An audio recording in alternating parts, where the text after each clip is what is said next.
So I just through the power of taking test 1 review, test 2 review, and the rotation review and slamming them all together, I made a final review thing here. So that's what I'll be going through, just so you don't have to write as much. Now, granted, some of this, like, I'm going to make questions on the fly, like I always do. But I'll use some of the old ones and just make modifications and things like that. So all that to say, if you want to download it, it's there, just so you don't have to write as many things. Again, I will very likely add some stuff to it as we're going, but most of it should be good. Definitely the bullet point list, like the summaries, those are all good. So, again, all I did was take test 1 review, test 2 review, and then rotation review, because that's all the final is test 1, test 2, and rotation. So, anyhow. But we did it, y'all. You're at the end. Like, this is just review. We've learned all the things. One of the things I really hope is as we're going through this, like, when we're looking at the test 1 stuff, sure, it might have been a hot minute since you've seen it, but I have, like, 2 hopes for you all. One is that when you look at it, you're like, oh, I remember that. Maybe you need to, like, brush some dust off it, but hopefully you're like, oh, I remember that. And the second thing I hope is that you remember that when you first saw this, how complicated it looked, and now how much more comfortable you are with all of this. That's the hope. And I mean, that's learning, right? If you think back to, and if you're not really sure how you were at the beginning of the semester, just pick someone who hasn't learned physics before and then show them a problem that you solved. And like, they'll be like, that looks like gibberish. And you'll say, it felt that way too for me. But now I understand. You can like point out things and they'll say, I don't care. And you'll say, but it's so cool. You might not. But anywho, then welcome to being a physicist, where you want to talk about the things you learned and no one wants to learn about them. Yeah, it's a rough life, but we try. We try anyway. We don't give up. Anywho, Sophia, have you picked out the joke? Yeah. Well, we'll try to do another one on the final day if I remember. Yeah. No.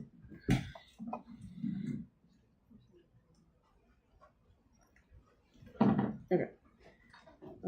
What do you call it when a hen is staring at a pile of lettuce?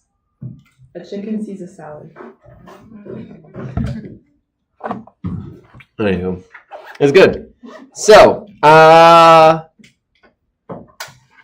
actually going to jump over to before I even go through this review, just to give us an overview of everything you've learned, I'm actually going to jump to the formula sheet, because the formula sheet is an overview of everything we've learned. Like, it's nice. We learned kinematics. We learned what position was. At some point, you all hadn't heard the word displacement. Like, that was a new word to you all. Velocity and acceleration were words you all have heard about, but like, you might have mixed up what acceleration and velocity were. So we learned what those were, and we found these fancy relationships between them that looked really intimidating, but we're hopefully at this point you realize they're just a bunch of recipes. Then we learned about forces, and we learned a super important one, F net equals ma. If you sum up all your forces, it equals m times a. We also learned about something that you might still have a little bit of distaste towards, I don't know, but this little arrow above these things means it's a vector, which means you have to split things into x and y components, which is like a phrase that you're probably sick and tired of hearing at this point, but it's important. And you have to do the same thing with kinematics. These ones are actually, this 2 pi r over t is more related to rotational. It's just chunked up here for some reason. Then we learned about energy. So test 1 was literally just this chunk up here. This was it. Kinematics and forces. That was all test 1 was. Now I say all, there was like a bunch of ideas, and we'll remember all those and practice all those, and it'll be a grand time. But that's all test 1 covered, was position, velocity, acceleration, and newtons and forces. And then we got to test 2. We learned about this thing called energy, which is something you've probably heard about before, but it's one of those things that the more you learn about it, the less it makes sense. Like, what is energy? It's just something that when you measure it, you get a number, and then some time passes and you measure it and you get the same number. What is it? I don't know. Is it real? I don't know. But it works. It's a really weird thing. It's a weird quirk of reality. that you have this thing called energy that you can't directly observe. You can only like calculate. Anywho. So you got this whole thing called energy, and the energy you start with is energy you end with unless you gain or lose energy. Something's pushing it, it's friction, something like that. And if so, then we have this thing called work. This work is how much energy you gain or lose. F times distance times the angle between, cosine of the angle between them. And then the rate at which that work is done, the rate at which you gain energy, how much energy you gain every second, or how much energy you quote unquote lose every second, is this term called power. And it was in watts, and the different types of energies are over here. And just to fast forward a little bit, at the end we learned there was one more type of energy. So there's 4 types of energy we covered. Great, so there's energy, and then we learned about momentum. Momentum was my hand-wavy definition of how hard it is to stop something. It doesn't just matter how fast you're going. It's really easy to stop a 100-mile-per-hour fly. So velocity is not enough. We also need to care about the mass. If something's really, really big, it's hard to stop, even if it's going really slow. So M times V, you get this term that it's just, again, my hand-wavy thing. It's how hard it is to stop it. And the crazy thing about this is it's conserved. So what you start with is what you end with, assuming no extra forces act on it, and it never give you. So if things run into each other, bounce off each other, stick together, break into a million pieces, who cares? The momentum is conserved. P start with, P I end with. There is this equation here, which was just kind of a nice little shortcut for solving some problems, which is that force equals change in momentum over change in time. It's also written here for some reason, just rearranged. It's the same thing. Great. Yeah, and then we had center of mass, which looks like a crazy formula, but it was the way your GPA is calculated at school. That was my way I showed you. You took your GPA per class, and you multiply it by the credit hour per class, and you added them all up, and then you divided by your total credit hours. So GPA times credit hour plus GPA times credit hour plus GPA times credit hour divided by total credits. That is the exact same thing here, except instead of GPA and credits, it's mass times location plus mass times location plus mass times location for every divided by all the mass. Same exact process. It's called a weighted average. It's a thing that exists. But you have to do it in X and Y. So mass times X location plus mass times X location plus, and that gives you the X center mass. Then we did fluids. And fluids, funny enough, had some of the most equations because there's a bunch of different separate concepts. But I had fun. It was the first time I'd kind of gone through a lot of these things. You got density, which hopefully you're really familiar with. And then you got the definition of pressure, which is force per area. The way to remember that is PSI on Ural's tires is pounds per square inch. That's kind of how I remember what pressure is. Pounds is a force, square inch is an area, pounds per square inch. Now we do newtons per meter squared, but it's the same idea. We call it Pascal. Anyway, the other thing that came up was pressure depends upon how deep you are in a fluid. Doesn't matter how wide that fluid was. There was a question on the test about that. I had a straw in a swimming pool. You only care about how deep you are. If you're 5 meters deep, you're going to have a certain pressure, whether that's in a straw, whether it's in the pool, whether it's in the ocean, whether it's in, pick anything. As long as that thing, there's 5 meters of water above you, and it's the same density, same fluid, that you get the same pressure. The buoyant force was discovered in 400 BC, which is like one of the oldest equations we have up here, which is that why do things float? Water pushes on it. How much does water push on it? You get the mass of the fluid displaced times gravity, gives you the buoyant force. Yay. All right, then we have flow rate, which sounds like a really fancy thing, but it's just how much liquid passes through per time. And the really important idea there is it's a constant. We don't have any fluid buildup. So if 1 liter per second passes through the pipe at some point, it better be 1 liter per second somewhere else. Otherwise, I either gained fluid or lost fluid. And where did it go? We need it to be the same. So the way we use this is we set the area of the pipe times the velocity at that point equal to the area of a pipe later on times the velocity there. And you could, if you put your thumb over the end of a hose, it goes faster. Why? You made the area go down. If area goes down, velocity goes up. If area goes up, velocity goes down. But they stay the same. And then we had this fancy looking thing here called Bernoulli's equation, and it's just conservation of energy for fluids. you got your 1/2 something velocity squared plus something times g times y. And instead of work, we have this pressure on both sides. But if you were cool with setting up conservation of energy, it's the same exact thing. It's just use density instead of mass and use this pressure on both sides. And it's all written out here. So, anyway. And then the last thing we covered, which tends to take up a bunch of, look at all these equations, but what I tried to convey to you all is it's the same ones you learned before. Rotational motion. It's the same ones as kinematics. We just swapped our variables. Instead of velocity, you have angular velocity. Instead of x, so you can put it like this, s as an x. I left it as an f. You're like, why did you put an s here instead of x? This is arc length, which only becomes x if your wheel is actually rolling. If your wheel's not rolling, you're not going to move anywhere. So that's why it's technically, I put an s there. But honestly, for every problem, it turns into x.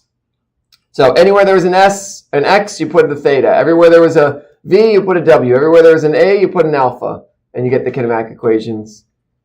And then why do things start spinning in the first place? Well, up here we said, why do things accelerate in the first place? There has to be a force. Why do things rotate in the first place? It's not enough for there just to be a force. And I gave a few examples of this, but I've kind of walked through a few people with this because I think it's not an intuitive thing. Just because there's a force doesn't mean you're going to rotate. Really easy to prove this. If I tug something, here's a ball. If I tug the top part straight up, is that going to spin? No, like everyone hopefully knows that if you tug a ball straight up, it's not going to spin.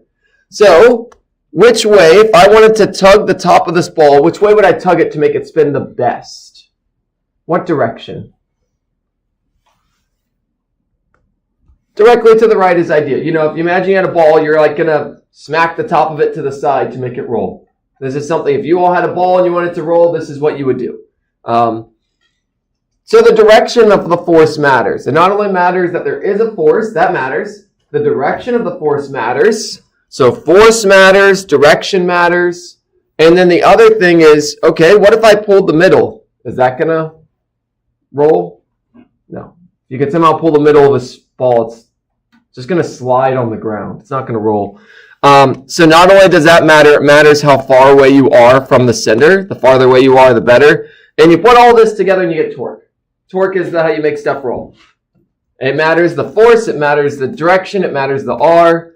And when you do all of that, you get a rotational acceleration. Just like if you push something with a force, you get a regular acceleration. And then we got this thing called, so this is how you get a torque. A torque causes an acceleration. You can put them together to do things. And then I introduced this thing called I, which was the moment of inertia. And I got the big old list down here of all the different shapes that may or may not show up on the test. I made the test and then I went through and I made this list. So you have all of them here. Sphere, ring, disc. And the idea here is the farther away the mass is, the harder it is to spin. So ring was the worst, which is why mr squared is the biggest value. A disk is not as bad. A disk has some of it closer to the middle, so it's half as much. And then a solid sphere is even a little bit better. 2/5 is a little smaller than that. So a sphere is like the easiest out of the 5 I've listed here. A sphere is the easiest to spin, the easiest to get spinning. And then a point mass and a ring are the worst to get spinning. Why are they the same? Why is a point mass and a ring the same? That's a good, because both, great question. So the question is, why is a point mass and a ring, why do they have the same moment of inertia? In both cases, the mass is literally all the way on the outside. So if you have a ring, all the mass is a radius away. All the mass is out there. If you have a point mass attached to a string, all the mass is as far away from the center as well. You don't care where it is on the outside, you just care that it's on the outside. Yeah, it's a good question. So, yeah, it's all about, it doesn't, and if y'all notice, a cylinder and a disc have the exact same one, because a cylinder is just a disc that you stretch sideways. You don't actually care about left, right. You only care about, again, how far away you are from the axis of rotation. You get the exact same thing. And that's it. I mean, that's a summary of the entire class in like, what, 10 minutes? And it's going through the formula sheet, and that's why I mentioned the formula sheet is a really good summary of like the main ideas. Now, there's little nuances here, and that's what we're going to practice today. There's like the classic question, I toss my water bottle straight up. What's its acceleration at the highest point? And this is the one that always throws people off. There's two answers. People will say one's right, one's wrong. So we'll do that. And then there's like, what's its velocity? If I toss it upwards with 10, what's its velocity when it returns down to my hand? There's things like that that are kind of thrown in here, little ideas and concepts. And so that's what we're going to get into the nitty gritty and the fine details. But this gives a really good overview. So, vectors. The first thing I taught you all, I mentioned it to you all, the word vector, probably a word you hadn't really heard before. Again, I mentioned Despicable Me. It's mentioned in that movie, and that's pretty much people's only experience with vectors. It's an arrow. It has a size and a direction. And I taught you all about the joy of drawing right triangles. And you loved it so much. For good or for bad, you will be using vectors in physics too. The reality with the real world is we live in a three-dimensional world. And so in a three-dimensional world, you got to break things up into X, Y, and Z. If the direction of something matters, it's a vector. In physics too, you're going to have forces. You're going to also learn about something weird called fields. Fields cause forces. They sound crazier than they are. They're not too bad. But yeah. So let's see if you all remember how to do this. So this is a problem. This is from Test 1 Review, but I'm going to draw some pretty new arrows for us. And you know what? I'll even make it more official, and I'll make them. So let's make A. A is going to be, and don't worry, I'm going to make these much nicer looking. So let's make A up to the left. I need to make it small enough that you can actually do it. So there's A. B, we're just going to point to the right. There is no rhyme or reason to the directions I'm picking. This is completely random. C is going to point, you all pick, if it's completely random. What direction? Left. Great. Let's make it left and to the down to make it a little bit more interesting. All right, and D, what direction? Which way? Up. Great. All right. Go ahead and do this. A plus B plus C minus D. Obviously, there's no numbers here, so you're not doing it numerically. And my hint to you all is basically when you're doing this, imagine like you walked in these directions, and the question is, where would you end up at the end? That's what you're doing, kind of, sort of. If you think of these as position or displacement arrows, that's literally when you're adding / subtracting and what you're doing.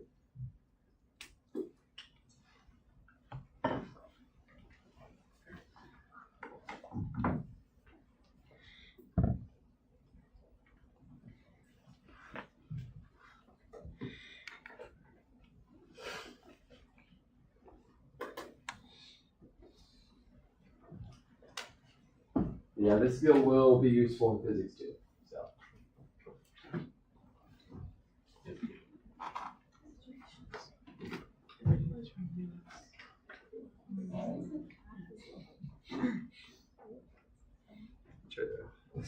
Try to. I guess I kind of laid them out so it makes it easy-ish to. They don't go on top of each other. Top each other meaning. Oh, yeah, they can totally go. They can go across each other. Yeah. Yeah. Yeah, that is nice. Oh, mine is.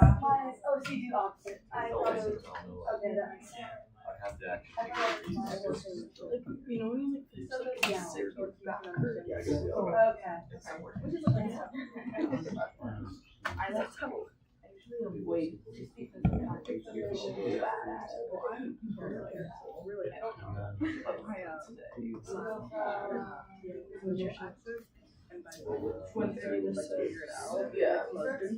Oh, what? And then my teacher was like,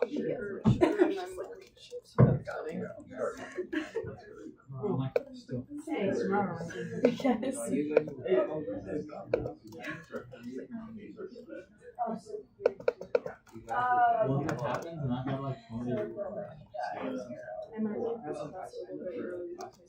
Yeah, Just because I don't feel good either, so it's like I think I should get some sleep. I just wanted to come to the last day. She texted me before. It's gonna be such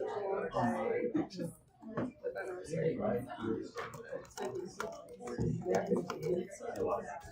But then I was like, well, yeah. Most of them should be pretty damn good. It's already done. The only part that's gonna be annoying is I presentation. just feel bad for the classes early. I know, but I barely remember the kinematics equation.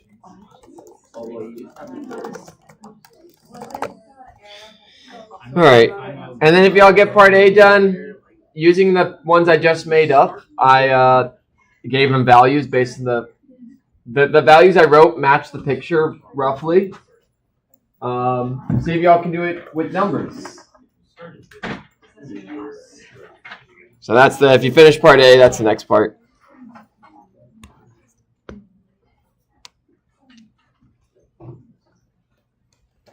But yeah, part A is literally just like imagine you walked up to the left, then you walk to the right, then you walk down to the left, and then the tricky part here, they did minus D, so we're not going to walk up, we're going to walk down because it's minus. But yeah, you just draw that. I walk up to the left, I walk to the right, I walk down to the left, and instead of walking up, I'm going to walk. Anytime you do a minus reminder, it's literally just take the vector and flip it 180 degrees. You go the exact opposite direction. If I had made D up to the right, minus D would be down to the left. Yeah. For the I direction in your numbers, Ooh, something it would off. be 0. Hmm? So it would be 0. Like they all cancel each other out. Oh, that's fun. So do you just not put it? Or... Yeah, if they cancel out, yeah. Okay, so there's like no I. You can put or you put 0 in front of it. I didn't even notice that. Again, that's the joy of making up numbers.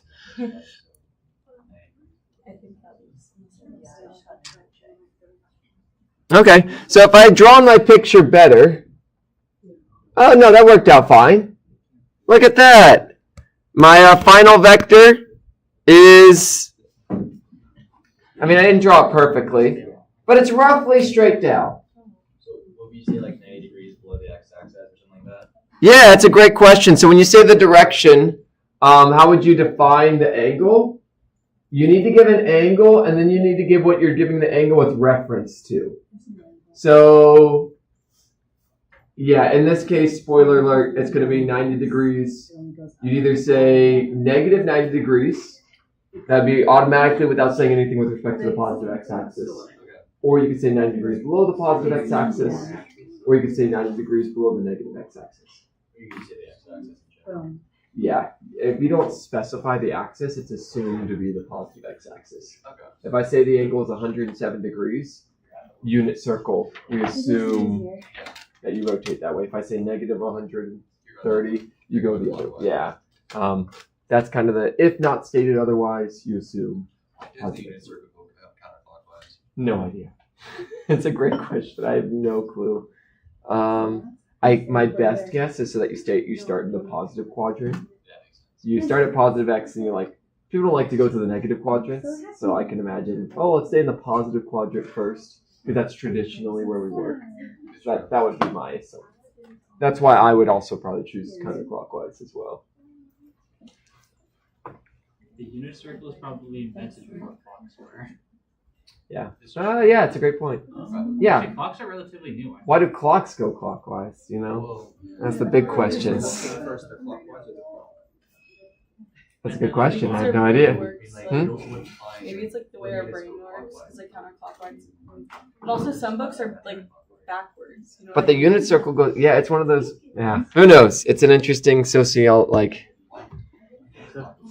psychology, sociology thing. A lot of math came out of the Middle East, and Arabic written the other way. Oh, yeah. Fun fact, we assume left to right is the normal way to write. Yeah. Other languages, they write right to left. Yeah, that's what I was saying. Some books are like backwards too. Like Yeah. the front of the book is the back of the book. Or I know. I feel like older languages are like that too. Like the older the language, the more likely.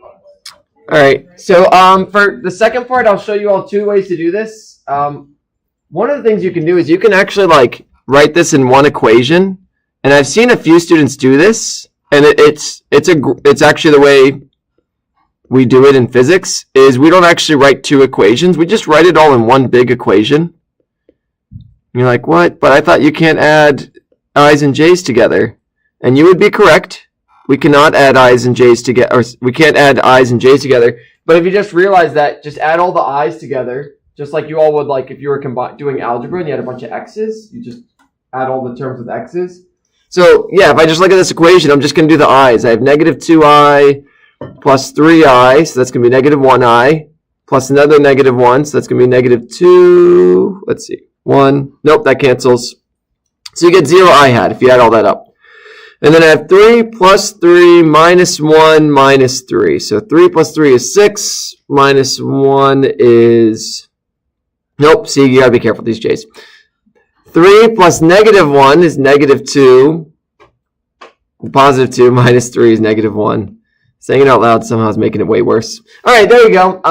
But if you're like me and you just mix them all up, which is really easy to do, you can do them separately. So negative 2. So if I just do the i's, I have negative 2 plus 3 minus 1, and that's maybe a little bit easier to see.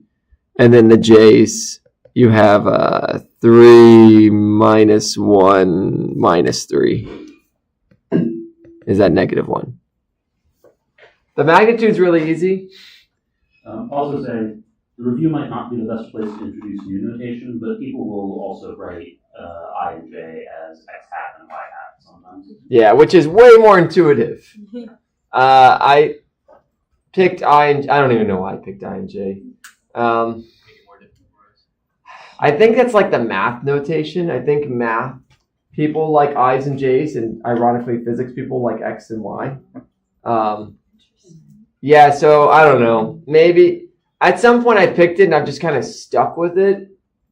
I think whatever. This is the more confusing one, I, J, K.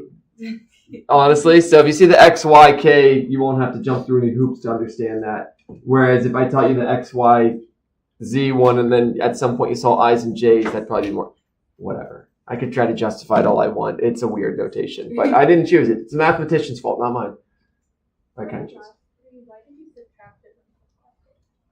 because minus D. Yeah, it's a good question. It's an easy thing. Yeah, because it's minus D, I subtracted it.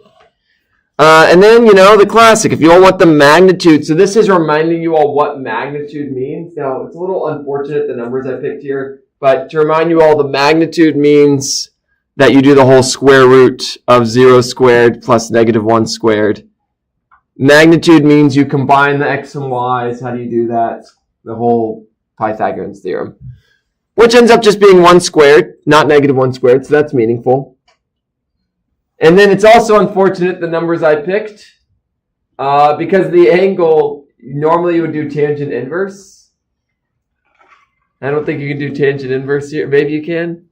It's not really a triangle. Triangle with side 0 and side 1. You get the tangent of something divided by 0. Yeah, which is not ideal.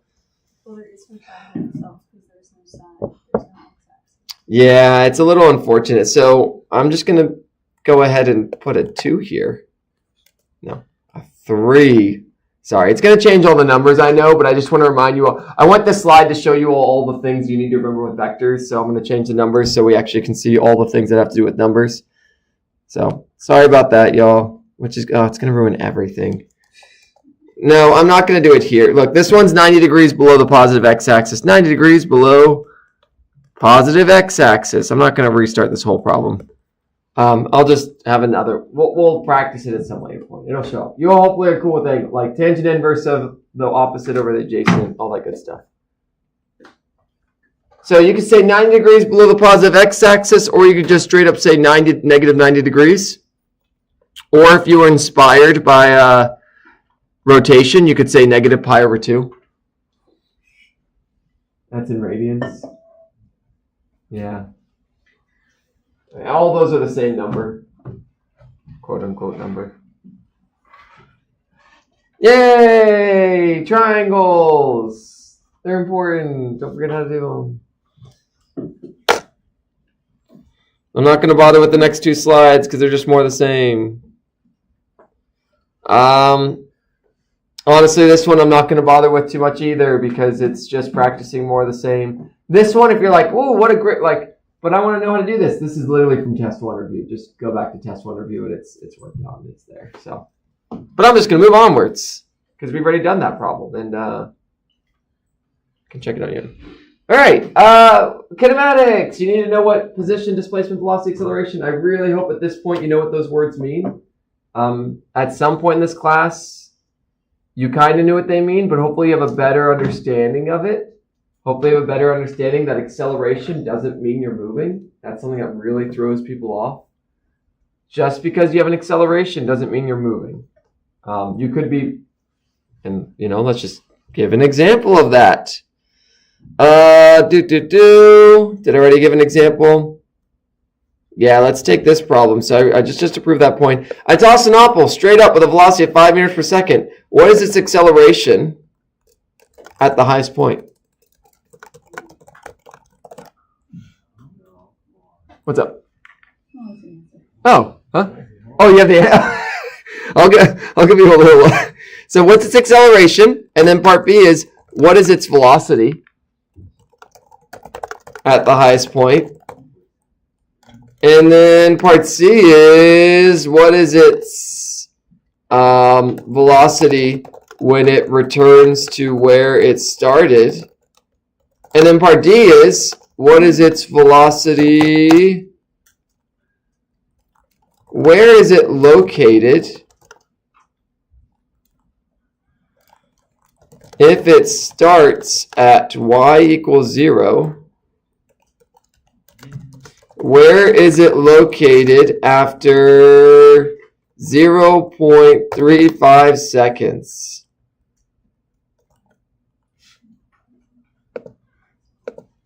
And how fast is it moving? And what's its velocity? This is a classic. It's like all the things. Couldn't you technically use the energy theorem for part C? Yeah, you can totally. Yeah, part C, we can use energy to prove it. But I don't want to give away too much. But part A, yeah, I won't give away too much on C.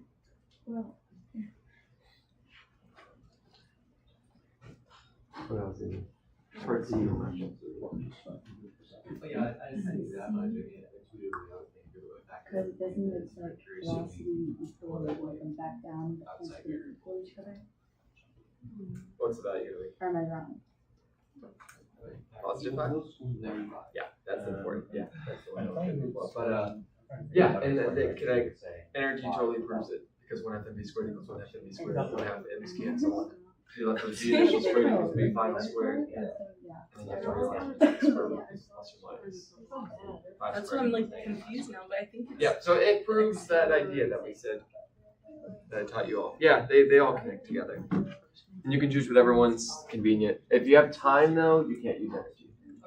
That's kind of a rule. Because it doesn't show up in any of it. C has a constant velocity. Yeah. Is no acceleration. Yeah. Which one are you all on? Everything. They're all kind of related. We're just trying to remember, because we know either velocity or acceleration at the highest point is 0. We're just trying to remember which one is which. So remember what the words mean. Mm-hmm. Let's do the easy one first. What does velocity mean? How fast is moving? So how fast is it moving at the highest point? What does acceleration mean? How much is forces applied? It has to do with force. That is one way to think about it. It's hard to explain. It's like I know it in my head, but I can't explain it. So yeah, and if we want to connect to the force thing, what's the force acting on it? What's the acceleration due to gravity? at negative 9.8. So that's one way. The other way is velocity is how much your position changes every second. If it's in meters per second, it's how many meters. Like when you're going 30 miles per hour, it's literally every hour you are traveling 30 meters. Okay. Acceleration is how much your velocity changes every second. So if your acceleration is negative 9.8, every second your velocity is becoming more negative 9.8. But how do we know if this like when it's constant, there is no acceleration, right? There isn't it, so it's not constant. Okay. So And we you know- said if a constant velocity of 5 meters per second, it would be zero. Yeah, but the reason we know it's not constant, and you all have all the pieces to prove this. What did you tell me its velocity was at the top? Yeah, it's the force where you now. The velocity. Oh, zero. Yeah. Oh, Five so you equals started zero. at 5, yeah. Yeah. So if you toss, if it was constant, that would mean it'd keep going forever and ever and Okay, so ever it and ever. comes back down. Yeah, because it has to change. It was going up, and at some point it's going down. All right, so again, parts A and part B, people. This is a classic to mix up. This is basically, do you know what these words mean? It sounds like a simple thing. We're gonna do the easy one first. We're gonna actually do part B. What is its velocity? What does the word velocity mean? What is it a measure of? Change of position over time. It's how fast you're moving. It's how much every second, how far are you moving? And at the highest point, the really important thing is you're not moving, which is kind of a thing that throws people off. At the highest point, you're not moving. You're moving up, then you're moving down, and your velocity is zero. What is acceleration? Velocity is how much you're moving, what direction, all that jazz. What's acceleration? So it is going to be due to gravity here because, and there's a couple ways to understand this. What causes accelerations? A force. What's the only force? We're ignoring air resistance and all that jazz. What's the only force acting on it at the top? Gravity. So you can like make that connection. Oh, there's forces. Forces cause accelerations. Just because you're not moving doesn't mean there's not a force. And that's something that throws people off. At the highest point, there is an acceleration. Which direction is that acceleration? Downwards. What's the ball going to do right after the highest point? Which way is it going to start moving? Because it's accelerating downwards. If there was no acceleration, it shouldn't move. Acceleration is what makes things velocity change. If the velocity was zero at the top, it should stay zero unless there's an acceleration that makes it change. So at the highest point, the answer is negative 9.8. On the way up, this acceleration is slowing it down. On the way down, this is making it speed up. Because on the way up, the velocity is positive and the acceleration is negative. On the way down, the velocity is negative and the acceleration is negative.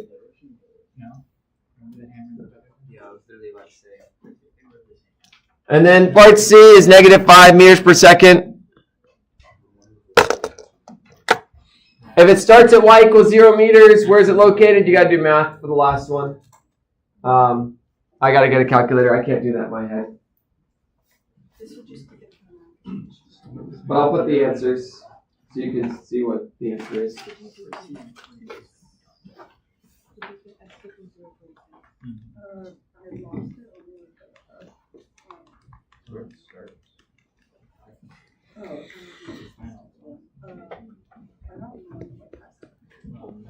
You didn't.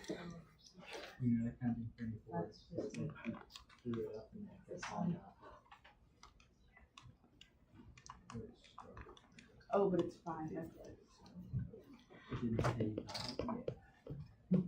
All right, there's the two answers. You should be located at 1.15 meters. You should be traveling positive 1.57 meters per second. If the time passed, this would get smaller and smaller and smaller until it gets to 0. And then after that, it'll start to become a negative velocity. A negative velocity doesn't mean you're going slow. It just means you're going to the left. All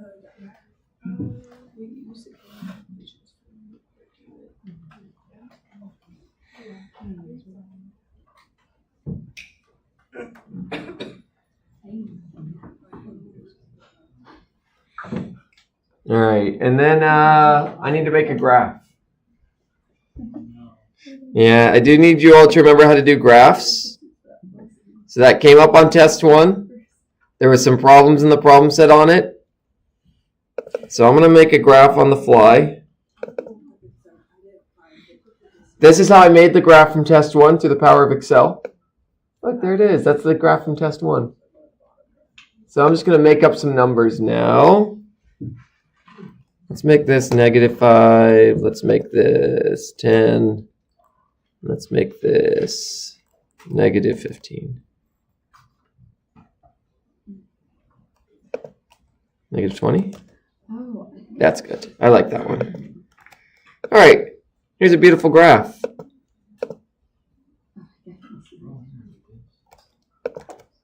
So here's a graph, and it's velocity versus time. I'll make the numbers a bit bigger, easier to read, all that good stuff. Now I'm just going to ask a few questions about this. Now I'm going to purposefully ask, what is the acceleration at t equals 6 seconds?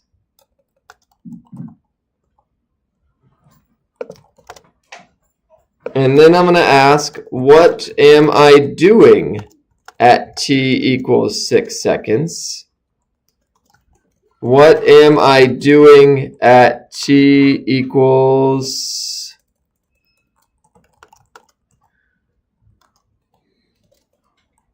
0.5 seconds? And you know what? Let's do one more. What am I doing at t equals 5 seconds? Great.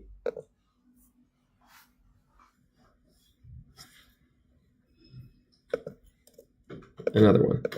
What is the velocity at t equals 6 seconds?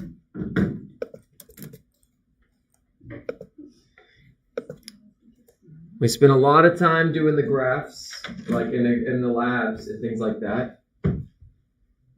Can you read a graph? A graph is a bunch of data points all together.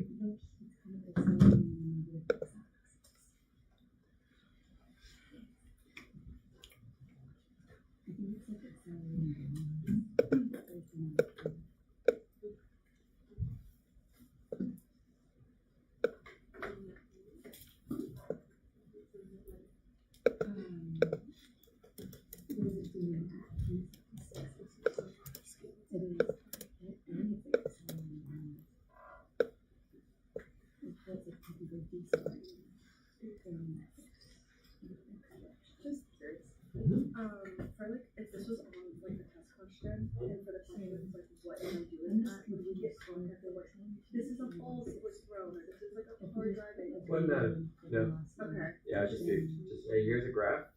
I think What is it's this like object touching doing? directions, So would like the answer to that velocity increase? Yeah, speeding Okay. up, slowing down. What if I am speeding up? Which way am I speeding up? So speeding up, slowing down, or not are basically your options. No, you're good. You're good. I was gonna. Yeah, go ahead. Well, what my other is like, if this velocity is 0, and acceleration increases, we're not moving. Yeah, or like, Think of when you toss the ball upwards. I mean, So it's crazy as it seems. This is literally what it looks like for a ball getting tossed up. Yeah. This part specifically here. It has the highest velocity when it leaves So your this hand. is 0? It gets the highest point and stops moving. And then Well, starts maybe going Or not down. being sorry. delta V. So This is I mean, what the graphs look like. The numbers might not be completely accurate, but the shape is accurate, yes. Yeah. We're not moving, but it is. Yeah, because acceleration is all about after a little bit of time, after 1 second later, my velocity is going to change by that. At the highest point of it 0, 1 second later, I'm going to be at 2. Yeah, you're accelerating in the other direction. Yeah, it's like when I push, if I have this chair, instant I push this, I start moving. Like, time has to pass for it to actually start moving. So at the highest point, at that exact time, you know it's not moving. But literally, the next instant, it starts moving down. Just like when I push this, the instant, the tiny bit of time that passes after, then it starts moving. Yeah, no, it's one of those things that throws people off. It's like, it's not moving. How can it be moving? Time keeps passing. Time has to keep passing. If it goes towards It's not because it's going the way down. Yep. You have to calculate it. Yeah. No, it's fine. So think about what the definition of acceleration is. It's the rate of change of velocity. What is the rate of change? So if I have velocity on the left and I have time on the bottom, how can I find how much velocity changes every second? What would that correspond to? It's the slope. Oh. Yep. So you just find the slope The change in velocity over change in time. Just like velocity is the change in position over change in time. I go to 6, right? Alright, so yeah, the key for part A. If you put your answer is 0, it is not 0. Alright, cool. Part A is not 0. Part B is totally 0. What is the velocity? At t equals 6 seconds, the velocity is 0. The acceleration, the definition of acceleration is the rate of change of velocity. How much does my velocity change every second? Is it getting more positive or more negative? It's the slope. Find the slope of this line. That's what part A is doing if you haven't done that yet. Would you also use what's the distance traveled means I just Don't even care. like Yeah. super, like, Oh, like when I give that problem. so which numbers Probably not on the graph one like this because I haven't had you all practice that. Yeah. It wouldn't be I know what it wouldn't be unreasonable. Yeah, the challenge there is that would require you to do the acceleration and then do that. Oh. So it's kind of testing 2 steps together. And on the test, I tend to kind of just test 1 step. Or they could learn. The area under Area under the curve. Yeah, which I just the area under the curve would totally work as well. I just haven't taught that. I haven't had you all practice that, so I generally don't test you all. Yeah. It's trickier to explain why that is without calculus. Yeah. For you all. Because this slope is Period, as you said. I said That's why I that. was like,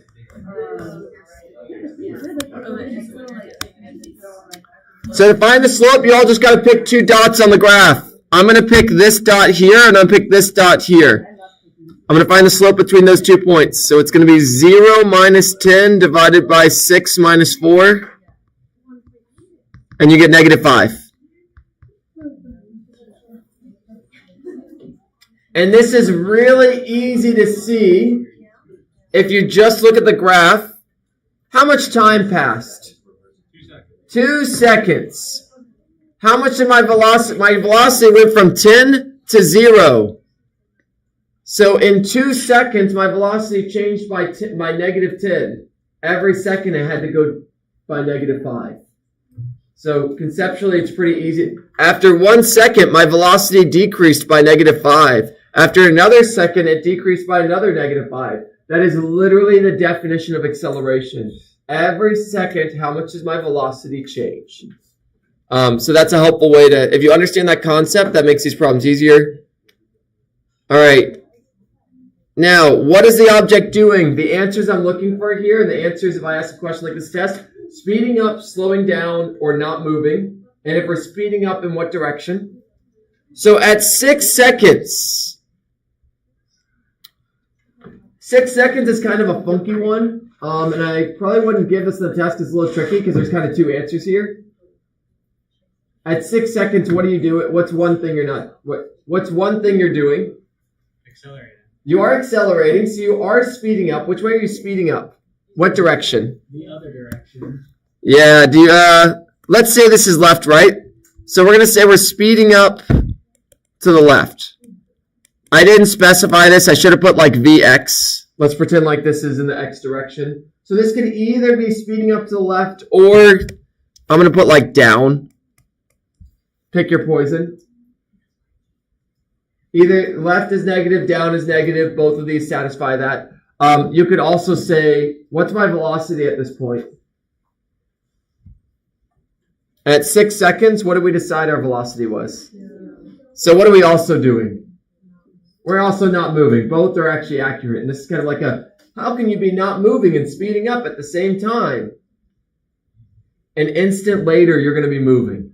Whenever this is at this exact instant, you're not moving, but you are going to be speeding up in that direction. A little bit before this time, you were traveling to the right. A little bit after this time, you're going to be traveling to the left. By definition, you have to be speeding up to the left to make that change happen. So again, I'm not going to give one like this that has 2 answers on it on the test. Also not moving. Don't worry, the other ones do have just one answer. What am I doing at t equals 0.5 seconds? So that is right here. I'll make that purple.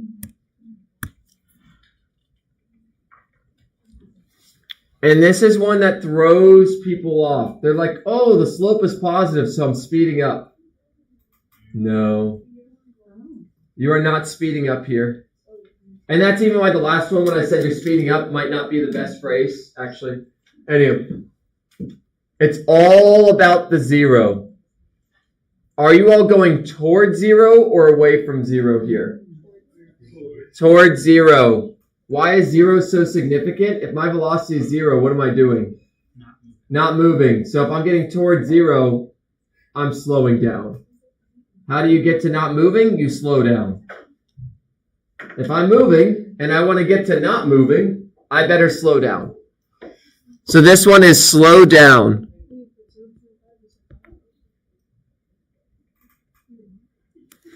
And this is because we're approaching v equals 0. Here. In fact, this one I'm just going to say not moving to make our life a little easier.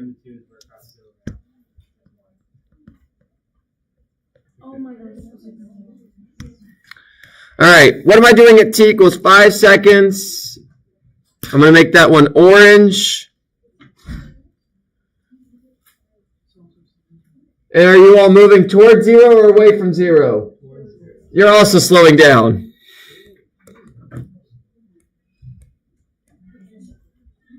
Same thing, you're approaching 0. So, what would speeding up look like? The exact opposite. Go away from 0. If you're going away from 0 in the positive direction, you're moving to the right or up. If you're going in the negative direction, you're going faster to the left or down. So.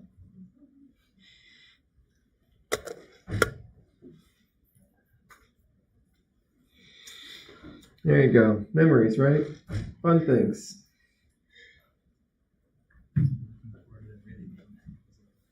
All right.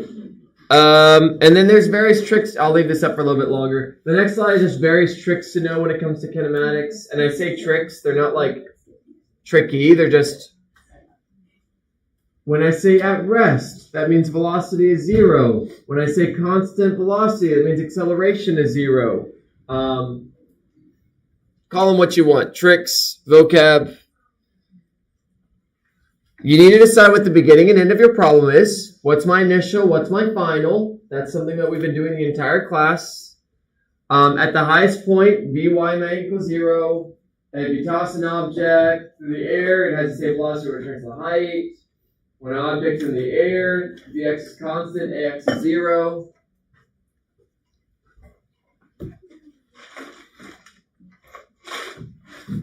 So these are kind of projectile motion things.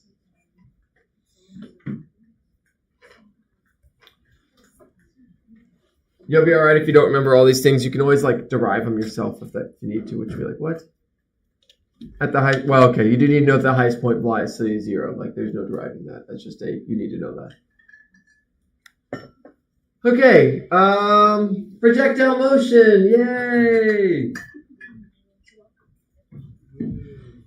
Really, there's 2 things I need you all to know about projectile motion. You've got to split things into X and Y. You got to split things into X and Y. You need to split things into X and Y. I've said that a million times this class. The other thing you all need to know, and I'm actually going to bold it down here, in the X direction, there's no acceleration. And the X direction, you're always going the same velocity. It doesn't change, assuming no air resistance, which is pretty much every problem I've ever given you.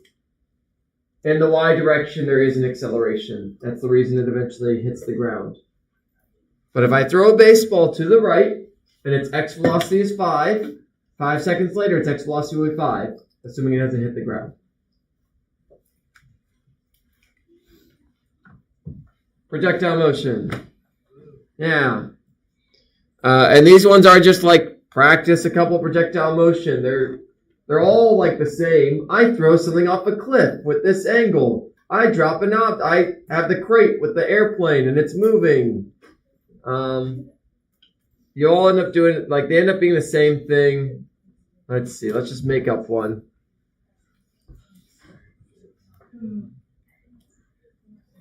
Let's make up a new one. A plane is moving at something really fast, 150 meters per second. That's, how fast is that? 300 miles per hour?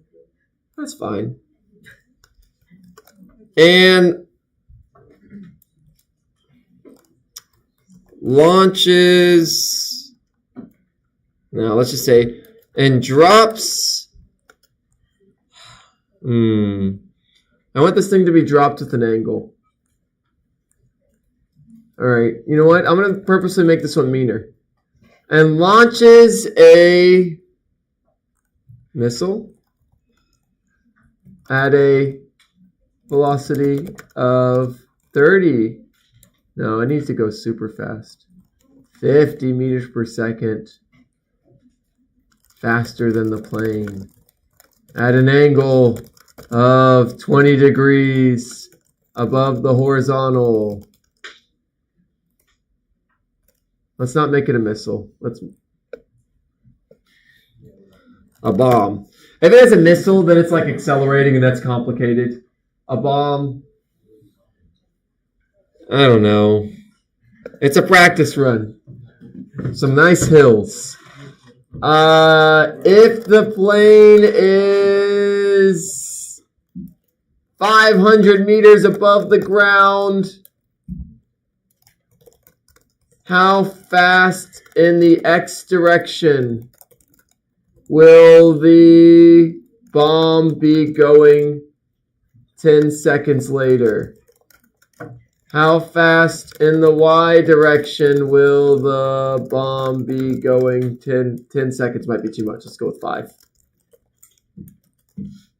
All right. I was very nice to you all, and I gave you time. If you all remember these problems, you generally have to solve for time.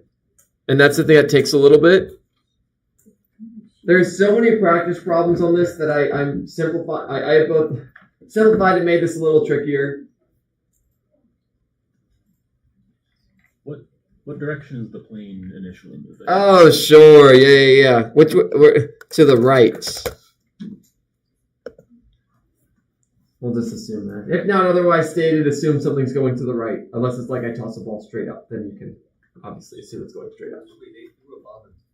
Yeah. They chucked it forward. Why not, right? Dude, oh, great! It's a thing.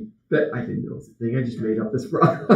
Yeah. They chuck it. Someone in the plane's holding a grenade and they throw it forward really fast, way faster than a human could throw it. Typically not that much. No, this is a stupid number.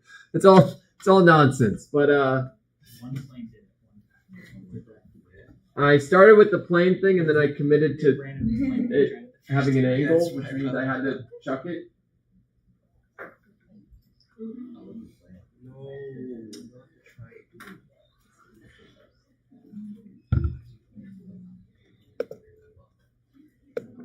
First step, draw a picture. All you need to do is draw a picture of the bomb and how fast it's going initially and its angle and where it's located. The plane is both relevant, but once we use it, it's fine. It's fine.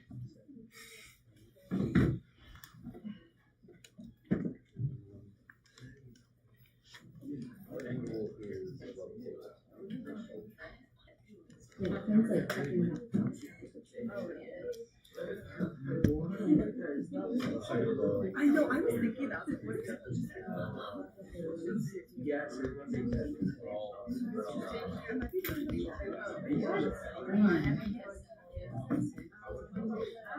Would we be breaking this into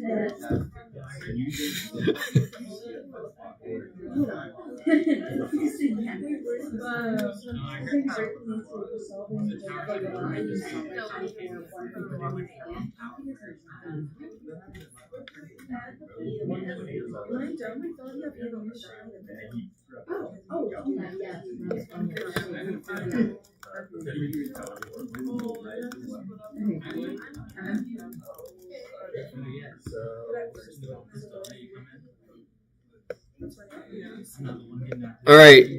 Again, I haven't given you all a problem. I don't think I've really given you all a problem like this kind of sort. Whatever. Like I haven't. Here's something really important. I'm just going to point out now in our picture. So here's the ground. Here's my bomb. How fast is my bomb going when it leaves the plane? This is the real, like, the bomb is going 200 meters per second. It's very important. Oh, how mean is this one? Oh no, the angle of 20 degrees makes it disgusting, doesn't it? No, my problem fell apart. No, I know. I didn't. A plane is moving Now it's physics honors. up to the right at an angle. Oh, it's terrible. All right, here we go. Let's just make this way easier. A bomb is traveling 200 meters per second at an angle of 20 degrees above the horizontal at a height of 500 meters above the ground. The reason it was bad was because the plane's velocity was horizontal and the bomb's velocity was like at an angle, and you would have actually do some vector math to combine them together. You would have had to break the bombs into its x and then add that to the planes and then the y, and that's just more than I want you to do. It would be good for engineering students to do, but... All right, well, great. How fast is the bomb going? 200 at an angle of 20 degrees.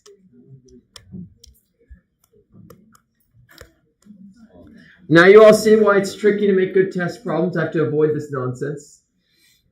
Don't worry, every test problem I give you, I work out to make sure it's not crazy. I mean, I have to write the answers. So I have to work out every single test problem.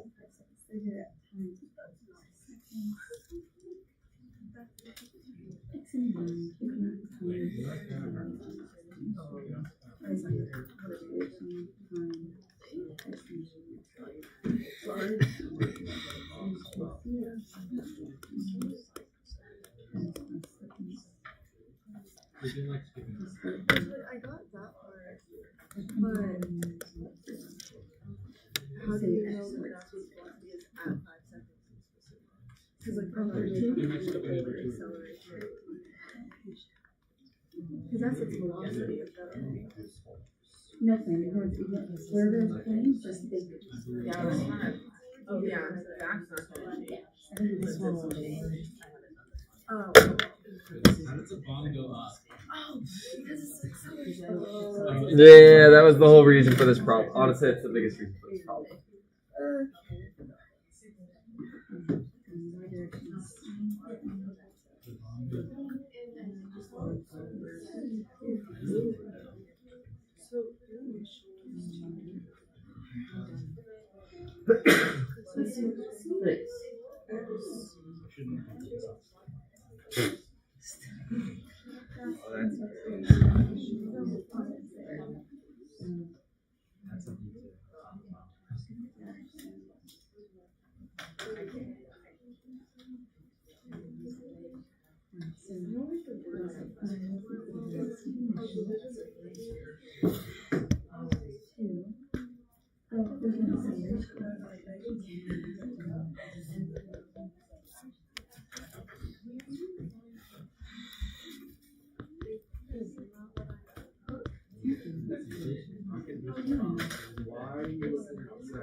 Oh, hello.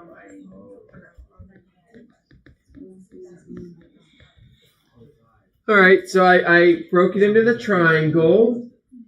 I wrote the accelerations. I even wrote the acceleration in the x to make a point, because if you all noticed, what was my x velocity after 5 seconds? It's the exact same velocity you started with it. Because in the x direction, you don't speed up or slow down. There's nothing pushing it forwards. There is nothing pulling it backwards. If you all drew a free body diagram of this, and we assume no air resistance, the only force is gravity. So gravity only affects the y direction. Question. How did you get Part B? the y velocity and y direction? What's given? What's missing? What are you solving for? What kinematics equation will let you solve for that? Because I got like the initial 68, but I didn't get the other one. You gotta do math. So you gotta, what's given? What are you solving for? What kinematics equation will let you solve? So what are we solving for? Right. Oh, I see. Yeah, that one's, only part A is the one that doesn't have any additional math. The rest you gotta do kinematics. Yeah. There's no shortcuts. No, that's not about. You always feel bad asking questions. No, I want people to ask me questions. Sure. The triangle. Yep. Anytime you have a velocity at an angle, that's a flat. Anytime you have any arrow, force, velocity, momentum, anytime there's something that points in some direction, X and Y, X and Y, X and Y. Sure. Yeah. So draw the triangle. Awesome. Okay, so I got So potato. Okay. Yep. It's sine equals opposite over hypotenuse. Cosine equals adjacent over hypotenuse. Now, at some point, if you're looking for the adjacent side, it ends up being that you multiply this times cosine of 20. The hypotenuse. Yeah, that's using cosine. So cosine is adjacent over hypotenuse. The hypotenuse is going to be 2. Yeah, so it does end up. So at some point I stop saying so potato, and at some point I start saying multiply that hypotenuse. I feel like that happens To get the adjacent side. If I want the opposite side, I multiply by side. You're going to always multiply the hypotenuse times sine of 20. The hypotenuse. So if you have the adjacent, you're not going to multiply that by 20. You would have to do TOA. You'd actually multiply by 20. Yeah, so and it all just comes down to you get a difference. So cosine of theta equals adjacent over hypotenuse. You just rearrange it for adjacent. That equals hypotenuse times cosine. We only use grades or This is my grades are hypotenuse. This is my adjacent. Good job, guys. It's adjacent because it's literally next to the opposite, and then hypotenuse because it's the biggest side. The big side of the hypotenuse. Yeah, and if you get the sine one, you'd find it was opposite is h times sine. Yeah. Oh, I didn't see that.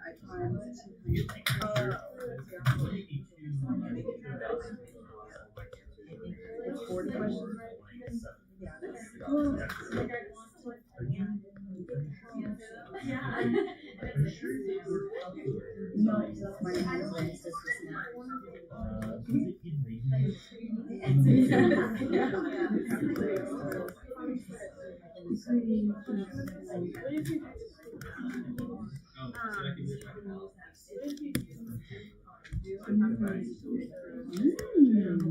Thank you. Yes. That would be really. All right, so the velocities worked out there. You choose the kinematic equation that solves for final velocity using initial velocity and acceleration and woo. For this one, let's make it green.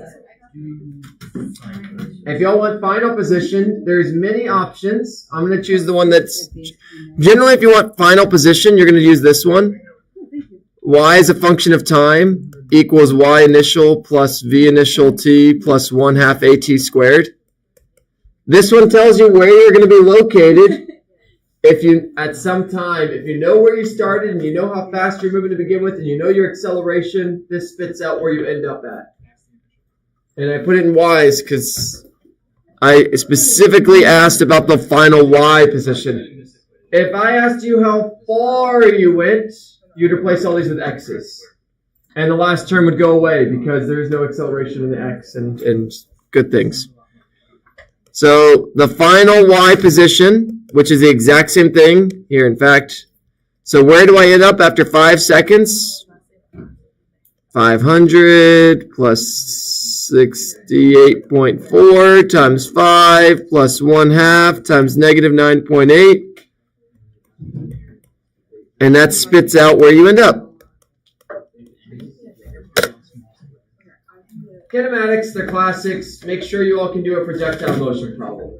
If you can do one of them, pick the worst case scenario, which is launching something at an angle at some height. Those are the hardest quote unquote ones. But yeah, I really need you all to know that X and Y are independent and that X doesn't get faster or slower. That's why I actually made this problem. That was the main point of it. X does not get faster or slower. And then can you just do kinematics kind of stuff. Quick question for y'all.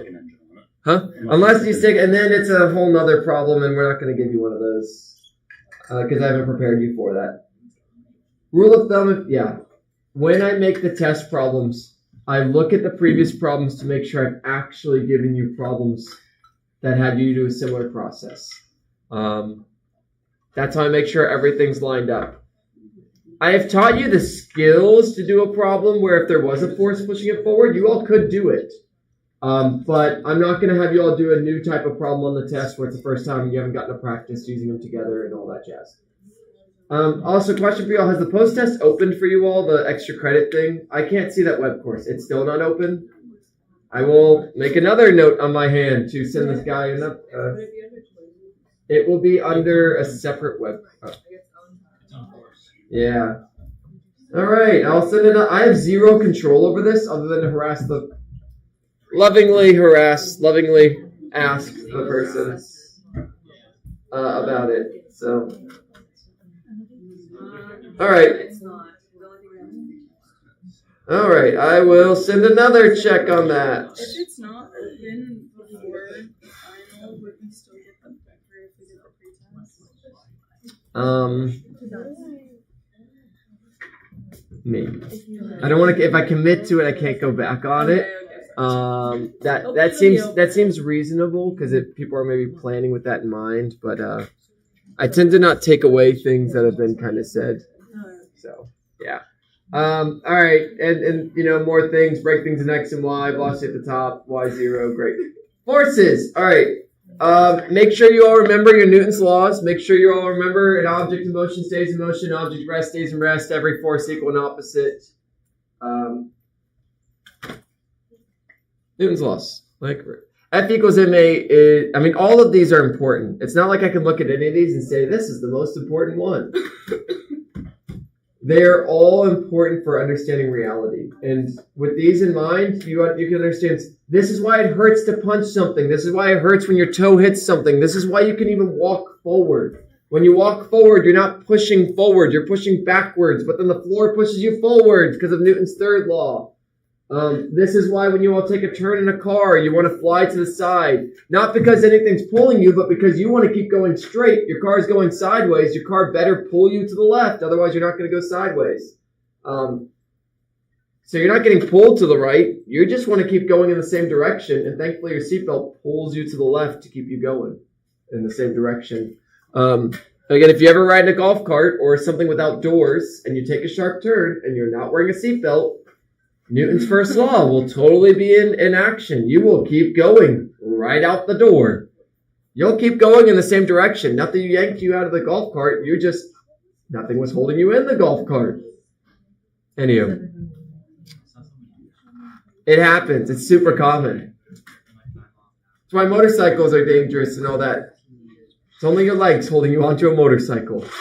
If you hit something, your legs are not strong enough to hold you to the motorcycle.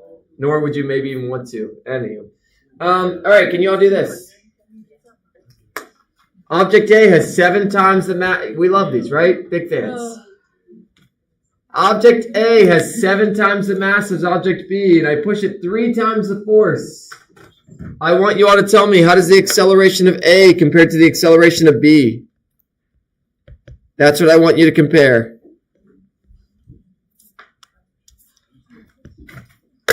In this one, I use crazy numbers, so it is not easy to do this intuitively. You could, but it's easier to do it mathematically, in my opinion.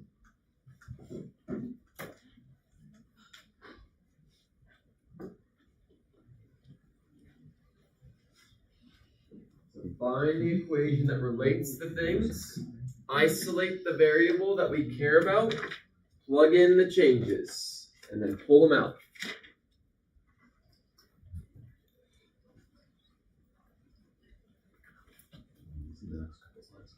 Oh, yeah.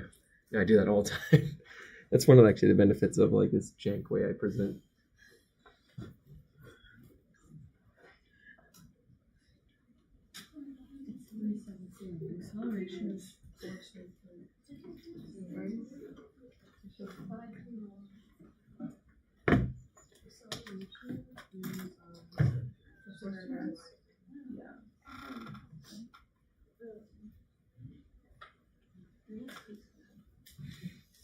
Which one's right?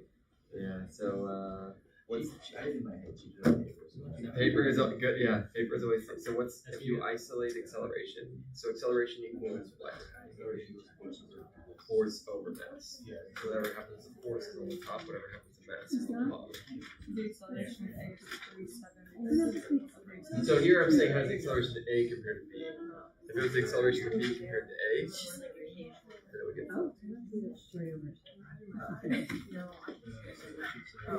Wait, are you like, how are you doing? Oh, and you can just put it as a fraction. If I gave you all this problem on a test, the answers are going to be all as fractions. I don't expect you to plug it in the calculator. So F equals MA. Therefore, A equals F over M. So that's my original. That's my original force. That's the force in object B. Given some force, given some mass, I get some acceleration. Now the acceleration of A, so let's just make this B. Acceleration of B equals force B, MB, yay. For A, it's force A over MA. But we're going to make our swaps. Is my force get bigger, smaller? No change. You tell me. Bigger. Bigger. How many times bigger? 3. It's 3 times bigger, so we put a 3 in front of that F. All right. What about the mass? Bigger, smaller, stay the same? Bigger. 7 times bigger. Then you just pull out the changes. Pull out what changed. It's 3 times bigger on top, 7 times bigger on the bottom. And FB over MB is literally the acceleration due to B.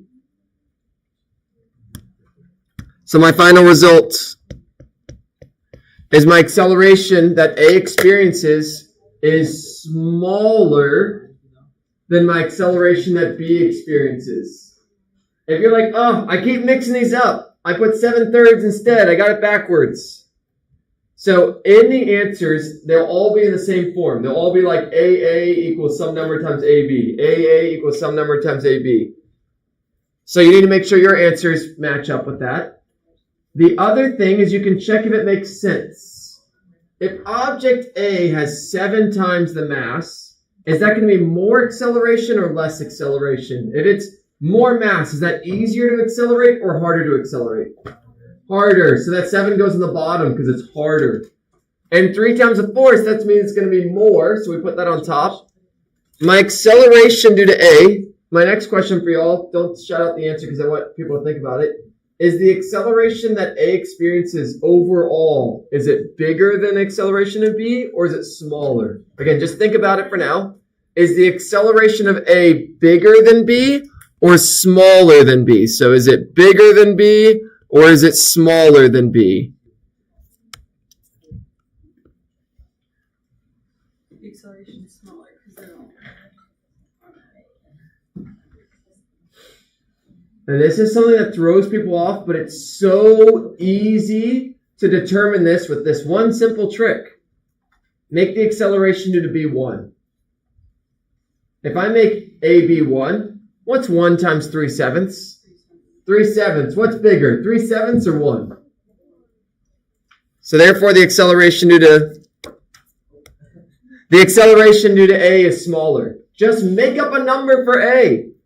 Like make this one 1. 1 times 3/7. 1 times 3/7 equals 3/7. 3/7 is smaller than 1. It sounds stupid, but it works really great. If ever you have a bunch of variables, and I'm doing a problem like this or in a future class, just make up numbers. Make them all 1. If it's a conceptual problem, you can make up numbers. No one's stopping you. All right. Right, we'll do this really quick. I'll give you all 20 seconds. Fly runs into a wall. How does the force of the fly on the wall compare to the force of the wall on the fly? So does the fly pushes the wall pushes the fly. Does the wall push the fly more? Does the fly push the wall more? Or do they push each other the same?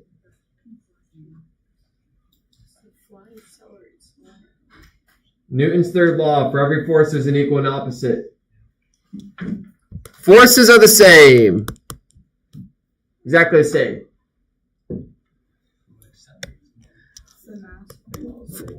Yeah, the fly is going to accelerate way more than the wall is. Because it has a way smaller mass.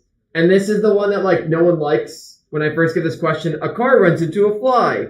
Which experiences a greater force? It's the same. What experiences a greater acceleration? The fly. It's the one that everyone hates, but it's a classic. So can we expect this on the final? Honestly, I don't remember. All right. And then you remember how to solve these? I'm going to try to go quick because I'm going a little bit slow. We're halfway through class and I've kind of gone through half through things.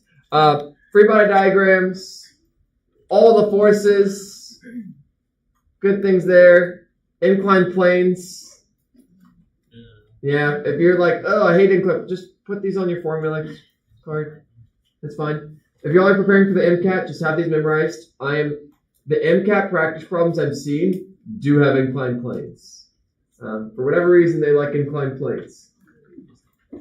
So, for our class, put them on your note card. If you're still in the MCAT, just have these memorized. What's one extra equation? Well, 3 extra equations, right?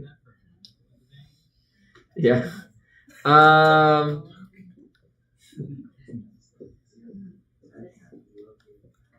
All right, and then I just want to do one problem with angles. Oh, there's so many in here. Again, all these problems, if you're like, I'm not going to do all these problems. We don't have the time. If you're like, man, I sure wish you'd do all these problems. I did on the test 2 review. Test 1 review. Just go back and look at it.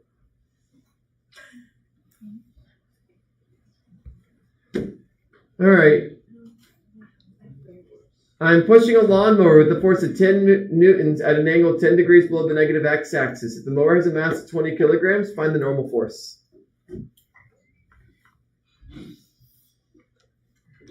That's a goodie. I like this one. And this is probably actually the only force problem we'll do for the sake of time. Again, the rest of them, if you're like, I want to do the rest, go for it. Test your review has all of them worked out so you can check your stuff. We just don't have time today.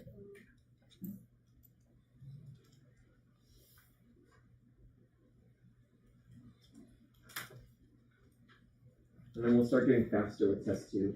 We're spending longer on this because it's been a hot minute since test 1.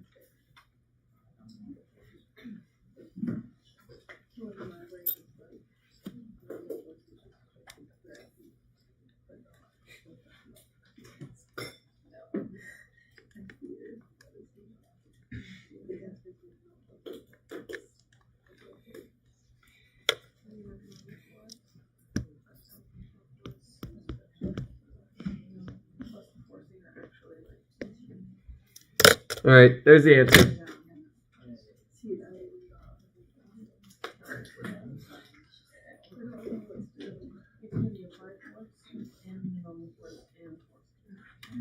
Free body diagram. Great. So then you're gonna do your, which one's your normal forces? Oh wait, do I have to like add the MOLA plus MA? Equals it, yeah. Okay. And what's your acceleration in the up and down directions? Is your lawnmower accelerating downwards or accelerating upwards? Hopefully not. Hopefully not. Your lawnmower is hopefully you're not both in free fall holding a lawnmower while you're pushing it awkward because yeah. But it's fun. It's fun when you realize that that's a silly kind of like thing to put in the equation, because that means you understand. Like that means you're understanding what that means. It's just kind of exciting.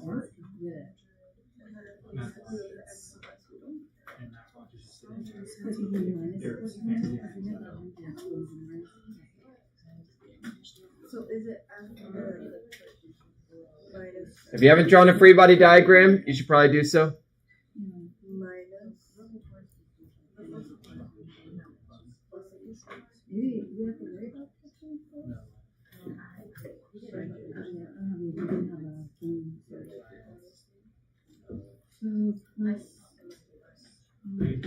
Putting your signs in after the forces are when you have to account for direction somewhere. The question is where. Yeah, That's I was thinking. determine the rotation. I was thinking of that.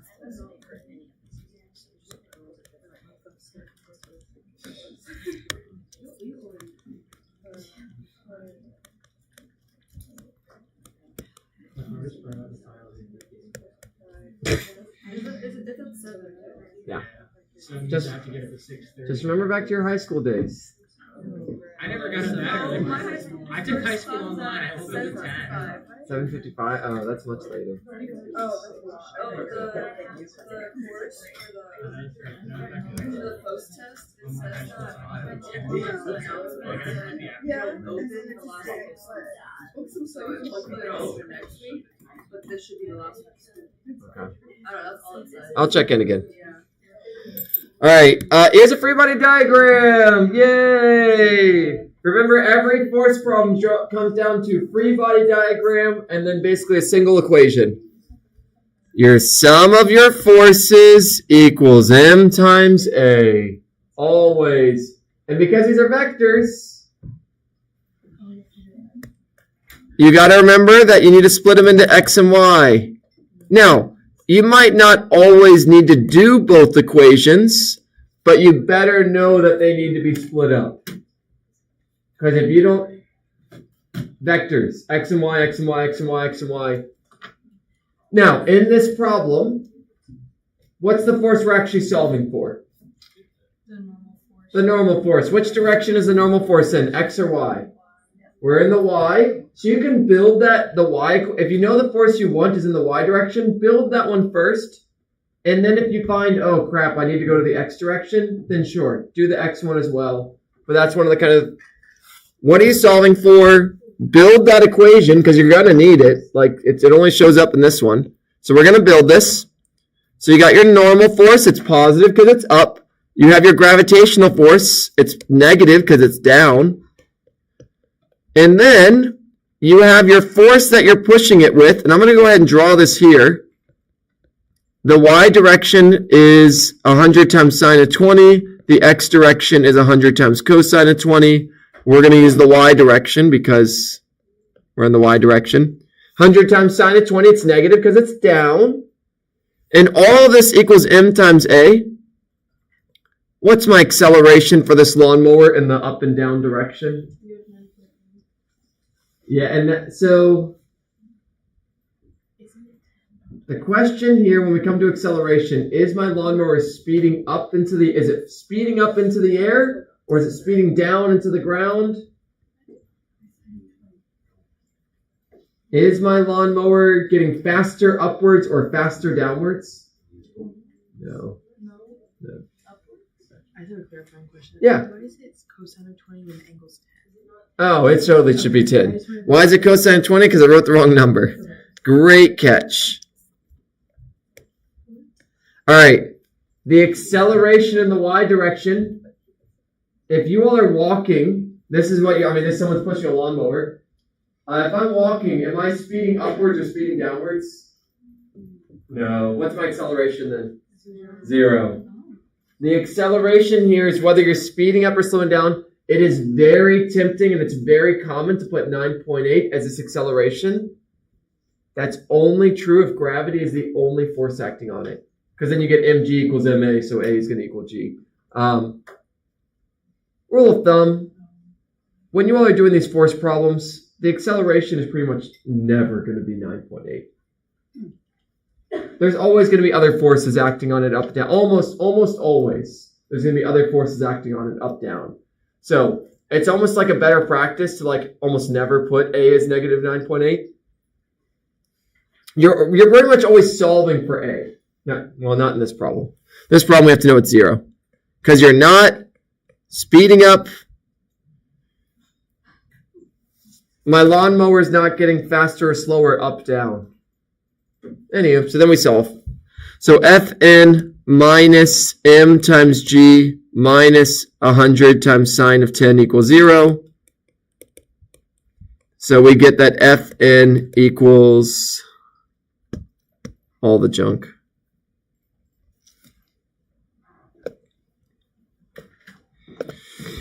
Fn equals the mass of the lawnmower, which is 20. Do not put a negative 9.8 here. We already accounted for the negative. Don't do it again. Plus the 100 times sine of 10, and that's going to spit out the answer. 213.365.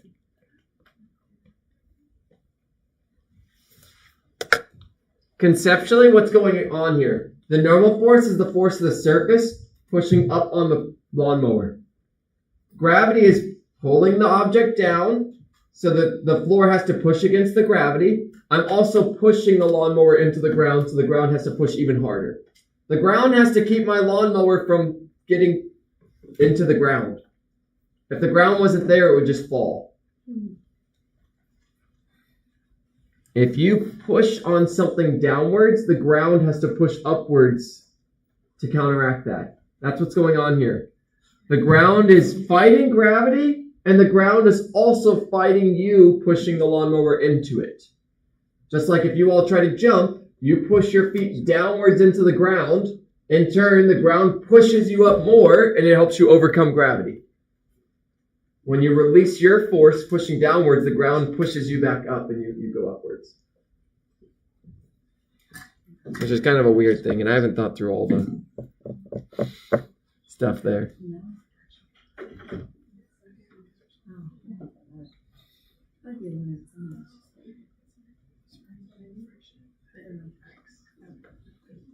Yeah, jumping is a complex thing, but it's fun to think of forces. All right.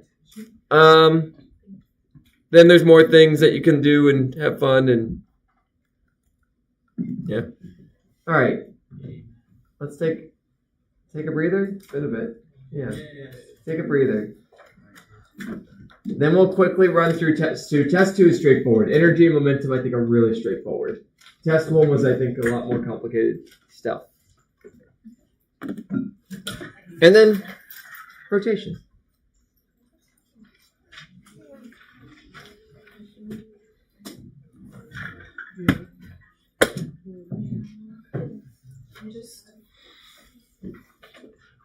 applying to work for the children and student athletes. Oh, sure. I need to just get a recommendation from one of my teachers. Sure. Let's do it now. Student. Yeah. I will write that. You have to do it now. It's not all the same. Yeah. It's like, you know, when you're like in a sick and like you take a Do you go by them? I'll just put your horse. Like body I didn't know because that's what I was. You usually go by Maddie, right? Yeah. Are you going? No, I already went Oh, last you already weekend. went. How was it? It was fun, but I like it's like different germs up there. So it's like down here, like I like don't like Last you know, game? No, I didn't. I went to the spring club. I just like I know just kind of like rest my body and music for finals week. What's up, sis? I was just curious. So when it comes to fluids, like when you're under the water and you have like pressure that you're feeling from the water, would you also that's the gauge pressure? And would you also like you want to find the actual pressure that person's feeling? Would you also have to account for the gas above them as well? Yeah, so the total pressure is the atmosphere plus all that. Yeah. Pretty much in all the problems we did, I just kind of ignored atmospheric pressure. So so we really just we're really like realistically we're just looking for gauge pressure. That's what we're looking for with under the water. Okay. Yeah, which is the one that it doesn't account for. Yeah, the gauge pressure is just like from my understanding, it's just like the pressure from under the water. Yeah. Right. Is that correct, Peter? Like gauge pressure is just like the pressure you're feeling when you're underwater. Like that's just what it's accounting for, not the atmosphere. You're always fearing atmospheric pressure. Was it? Oh yeah, you're always Gauge pressure is pressure. Okay, that's what that's what I wanted to make sure. Yeah, I think so. I always the phrase, the terminology. But yeah, you're always feeling atmospheric pressure. But the thing with atmospheric pressure is, and so this is. So the atmosphere is pushing down the outside, but because you breathe in the air, it's also pushing in the inside, so it all cancels out. Yeah. So you actually don't end up caring about the atmosphere. Now, you would care about the atmosphere, and there's a demo that people will do with this. It's a pretty involved demo. They get a big old steel drum, and they get the air out of it, basically. Yeah. I forget. It's generally by they get it really hot inside. And that has less dense gas, and then they cool it super quickly, and they cap it, and then all the density goes down. So basically, it makes it as if there's significantly less pressure inside. So it collapses. And the atmospheric pressure literally crunches the can. I've seen that. Yeah, I've seen that. That's cool. So yeah, when you're diving, you have to have I know pressurized so that they do balance out still, because you do have the atmospheric pressure on you, and if you're not breathing pressurized air, that can be a concern. Oh yeah, when you go down farther enough, you're breathing in more nitrogen. So then when you come up, you can get nitrous oxide in your brain, and that causes the bends. Yeah, you need things to kind of equal it. Yeah, because as the pressure, and you're also breathing pressurized stuff to counteract the pressure of the. I'm gonna say to counteract the water pressure, to make it easier, because it actually would be difficult to breathe if you get deep enough, because the water literally would be compressing on you. But if you have that stuff inside you that's pushing outwards. So, yeah, it's an interesting atmospheric pressure we tend to ignore, but it does exist. Yeah. And if you have a chamber with a vacuum, there's a lot of pressure. If you've ever seen a vacuum chamber, they're really thick walls because there's a ton of pressure. Just to make sure, they don't account for the atmospheric pressure. The atmosphere will literally try to crush that container because it's pressure. And at the end of the day, you get a force when there's a difference in pressure between the two sides. So, yeah, it's an interesting thing that most people don't have to worry about or think about unless you're a diver. I don't dive, but it's a fun connection for all that. Or skydiving, maybe. I don't know. There you go. Yeah, the main thing you got to worry about with skydiving is the air is literally less. Yeah, if you're super high up, you need air. Yeah, fun question. All right. Again, test 2 I'm going to kind of zoom through because it's, in my opinion, straightforward. Test 2, again, you all did much better on. You got work. You got to remember that it's the angle between f and x. That was one that. Oh, sorry. Before I'm gonna remind you all.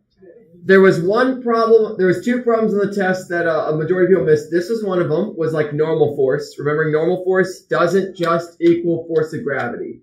There was an elevator problem. And people were like, Fg equals Fn, done, and that wasn't the case because the elevator was accelerating. That was one of the problems. The other problem that most people missed was the free body diagram. Let's see, do I already have it here? A ball gets tossed to the right. So I'm just going to literally put the exact problem. A ball gets tossed to the right. I don't know if it was this ball getting tossed to the right. It was something like this. Draw the free body diagram after it's left the person's hand. After, and do not ignore air resistance.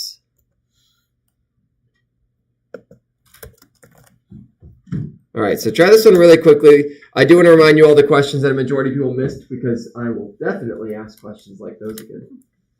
Because if I didn't teach you all it well the first time, then I should try again.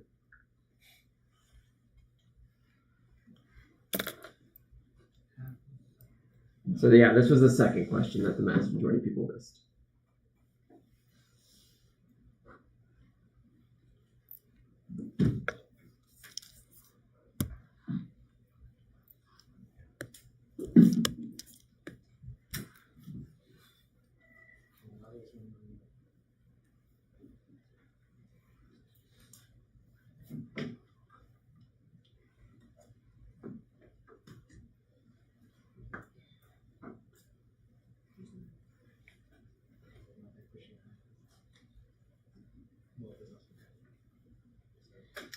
All right, 2 arrows. If you drew 3, you drew 1 too many. What arrows? Force of gravity. Great. What else? Which way is that going to be?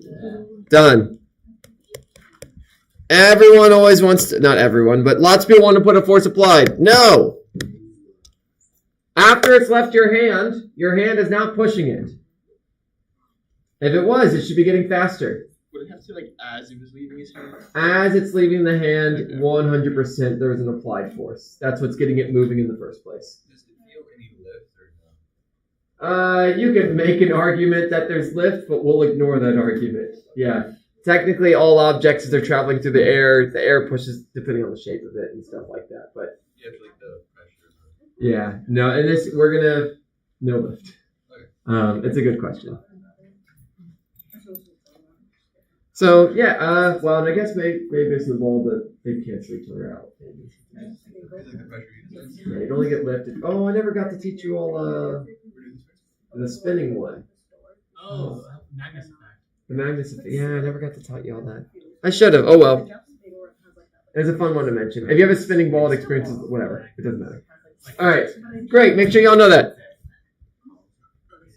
Okay, the reason I was inspired by this was actually, people did pretty good on this first one, this F delta X cosine theta. If y'all remember, I gave you all the problem of like the box on an inclined plane, and I said the force was this way, and it's moving this way, and this is a 30 degree. What's the work done? By me pushing it. You don't want to put the 30 degrees in there because the direction of motion and the direction you're going, the force are the same, so the angle is actually 0. But all I want to remind you all of is that when you are doing this theta is the angle between F and delta X. Don't forget that. You need to, when you're solving these problems, when I say, what's the work done? And I give you some scenario, you should be drawing F and you should be drawing the direction it's moving so you don't make this mistake. It's really quick, takes 5 seconds, prevents you from making an error. Pictures are great. You all know which way things are going. You all very likely know the direction of the force. You just need to connect those two things together and realize the angle is the one between this. All right, work stuff. Energy I start with plus work equals energy I end with. Classic, right? Like, Make sure you do conservation of energy problems. They're dime a dozen. There's so many of them. And then power equals work over time. Yay. I asked a problem like this. Sure. How much work does the person do? I pull a box with a force of 30 newtons at an angle of 20 degrees above the horizontal. If the box has a mass of 5 kilograms, how much work does the person do if the box travels 3 meters to the right? Draw a pretty picture.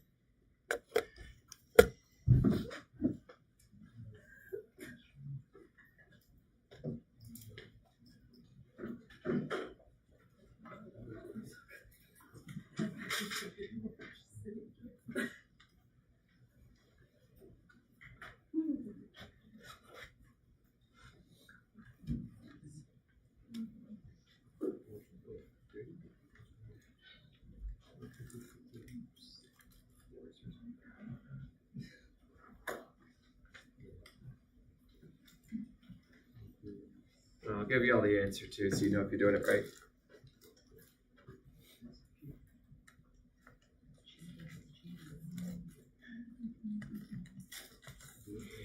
The answer is 84.57. Yep, gives away everything, right? You look at that and say, wow, I immediately know how to solve. Well, I know the answer. Yeah, that's the nice thing about physics. I can just give you all the answer, but that's not actually what I care about. Yeah. Initial energy. Is the initial energy equal to the gravitational energy?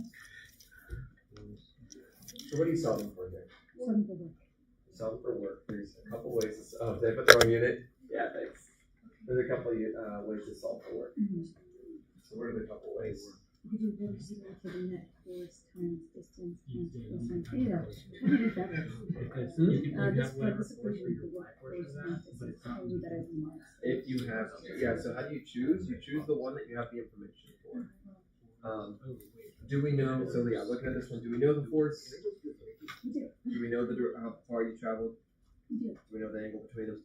Then we can go with that. And the angle is, so between force In the direction you're going. and direction of So draw an arrow for the direction of the box. That's going to help you. You don't care about the mass of the box. This is where you're confused. Because like figure between the angle of x and delta x. So that's x is this way. X and force is this way. And 20. That's cool. Yep.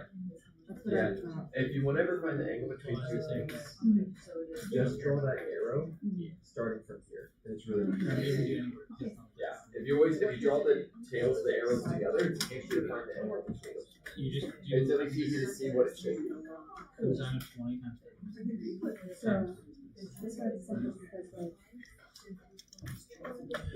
always draw a picture. Here's my 30 newtons at an angle of 20 degrees. There is a force due to gravity. And we're going to draw the direction it's going. When you draw the direction it's going, draw it from anytime you want to find the angle between two vectors, draw their tails together. Draw their tails together, and it's so much easier. If you draw it over here, it's really hard to see the angle. If you draw it right here, it's really easy to see the angle. So that's the direction I'm going. That's the direction of delta x. Now, there's two equations with work. There's work equals F times distance times cosine theta. There's also energy initial plus work equals energy final. How do you choose the equation? You choose the one that has what you have. Both are options. Both can give you work. To do the first one, I need to know stuff about the energy. I need to know how fast it's going. I need to know its height. I need to know if there's springs.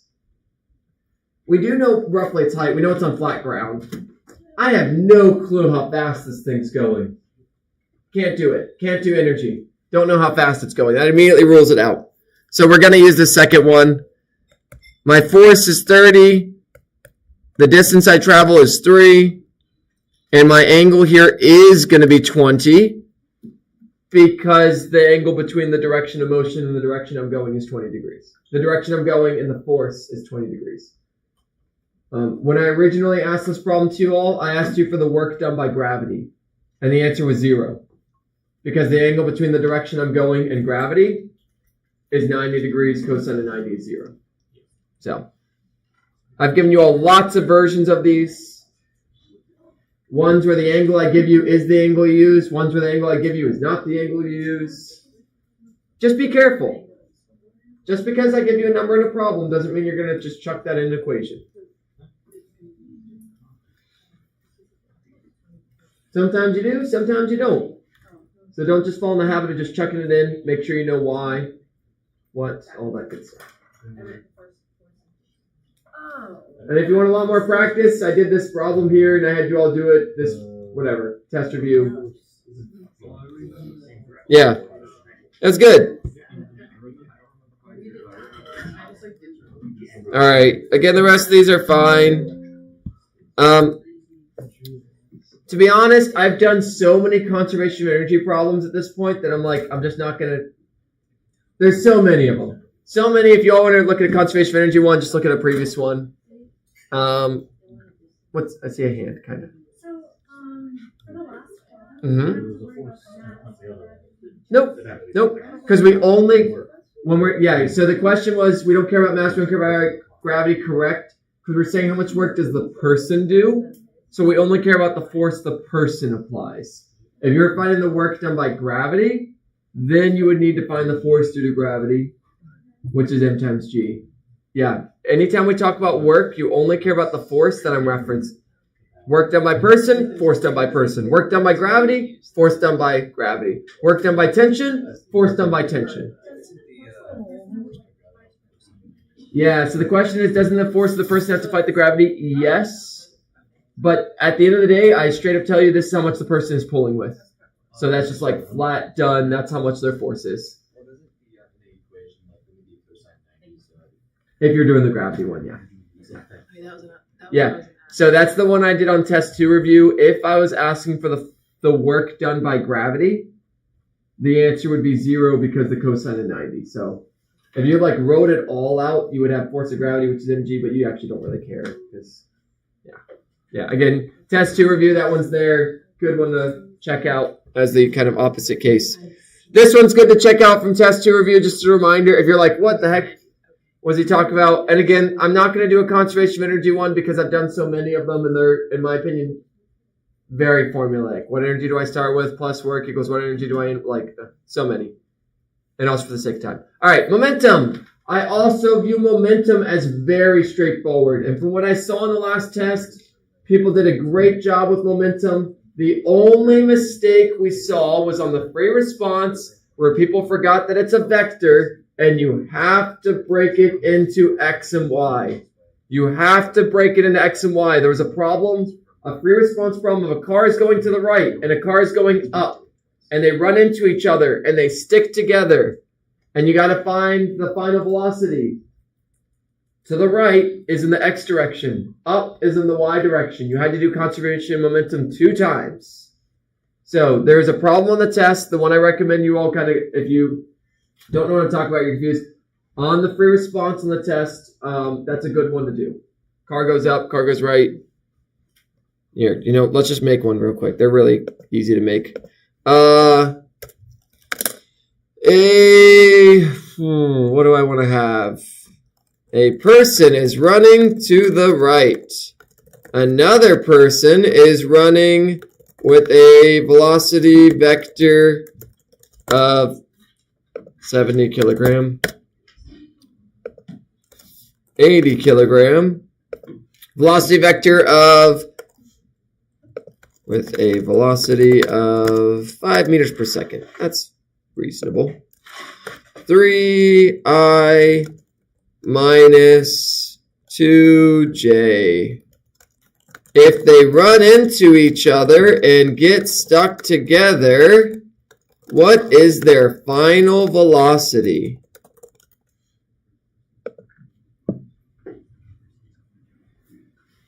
Now here it might be a bit more obvious that you gotta do the x and y, whereas maybe that threw people off in the test where they're like, oh, one's to the right, one's up.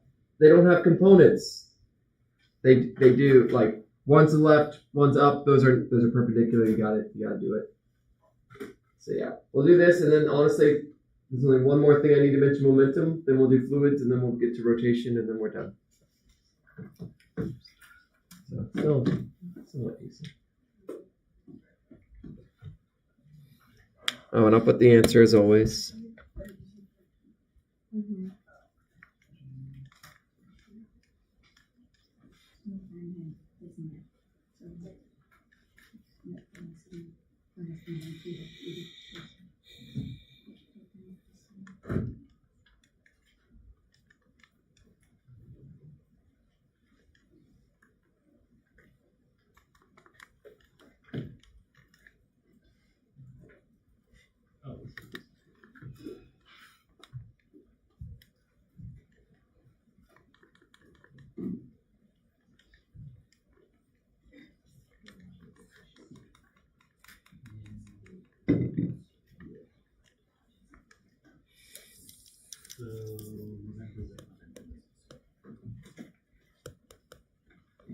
All right, answer's 4.075. Yeah, that's a good. What is the magnitude of their final velocity? Great point. I originally asked what's their final velocity, which means you need both. I spared you.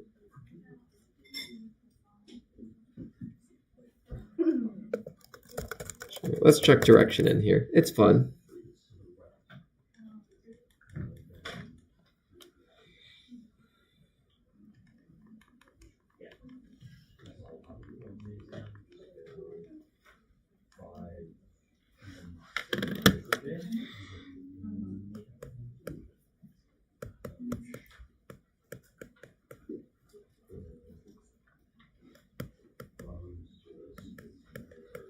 All right, 15.17 degrees below the positive x-axis. Yep. It's good practice.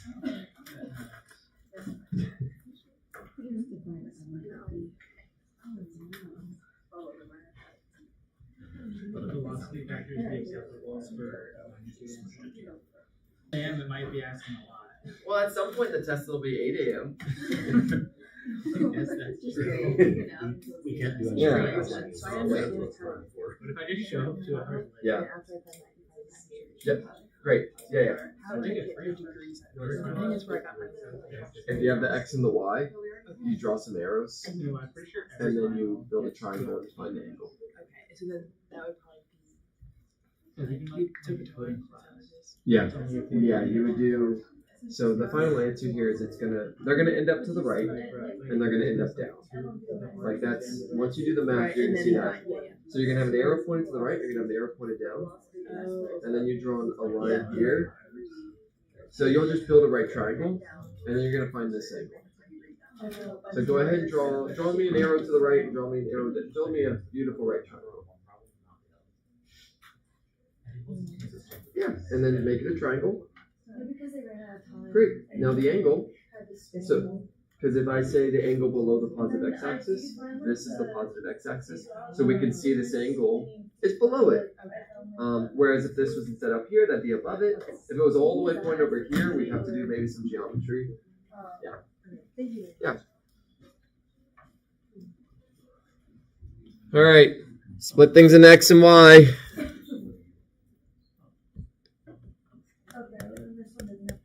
70 times 5 plus 80 times 3 equals 70 plus 80. And that's going to be your v final x. Whereas in the y direction, you have 70 times 0 plus 80 times negative 2. Equals 70 plus 80 v final y. You're going to get your v final x and your v final y. So what I'm thinking is you solve for the velocity final in the x and y direction, and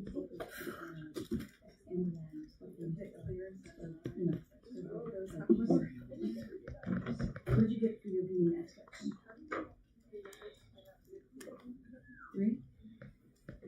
Yeah, and for the v and y direction? So your magnitude of velocity, so your Vx is 3.93, your Vy is negative 1.067. To combine them, When you all plug these to do the square root, don't put the negative in there because the negative ends up, you often run into problems where you're not squaring the negative. So just don't even put the negative in your calculator. You know it's going to go away when you square it, so why bother? Why risk your calculator error? Making a calculator mistake. And there you get that.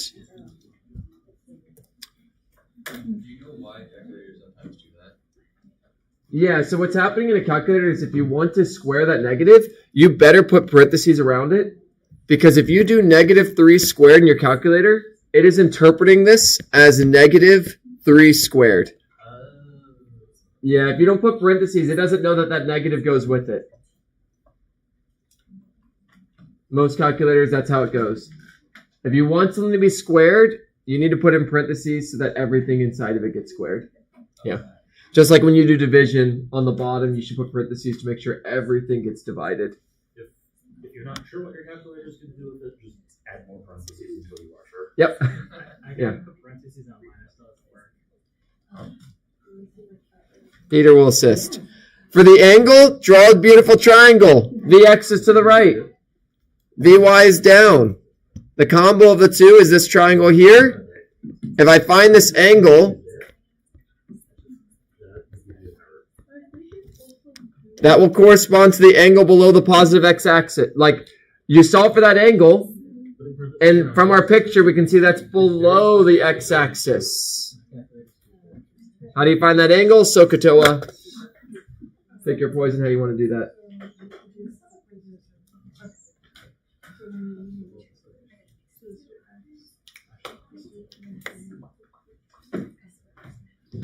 Ooh. And then I have a big question for y'all to add to this. What is conserved? Is energy conserved? Is momentum conserved? Is energy and momentum conserved? Or is nothing conserved? Just momentum. You can literally do the math to prove that energy is not conserved. Conceptually, why is energy not conserved? The car's literally crunched. Energy was lost in that crunching. You can't recover that energy. Things got hot. Anytime things collide, there's heat, and you can't get that heat back.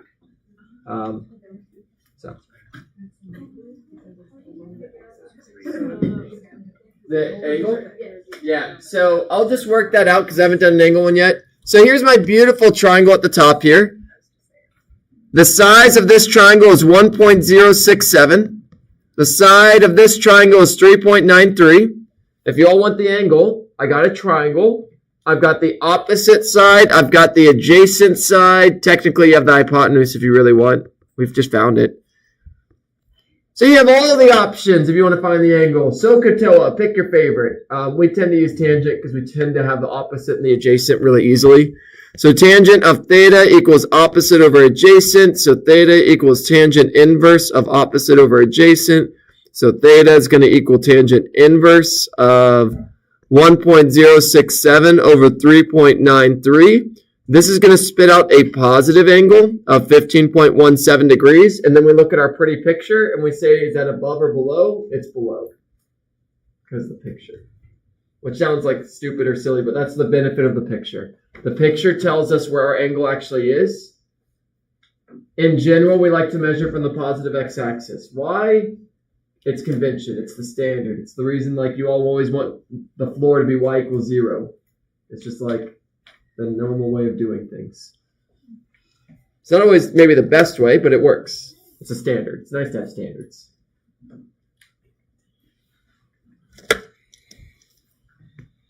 And in physics, sometimes we'll choose other things. Sometimes we'll measure angles from other things, like the z-axis. Yeah, that one gets a fancy name, phi. I guess Z doesn't work. Well, no, z works. The angle measured from the z-axis. When you're working through dimensions. Oh, yeah. Yeah, I'll just check that up here. All right. So, on the test, there was the one problem that wasn't worded to... wasn't the worst thing, but it wasn't ideally worded.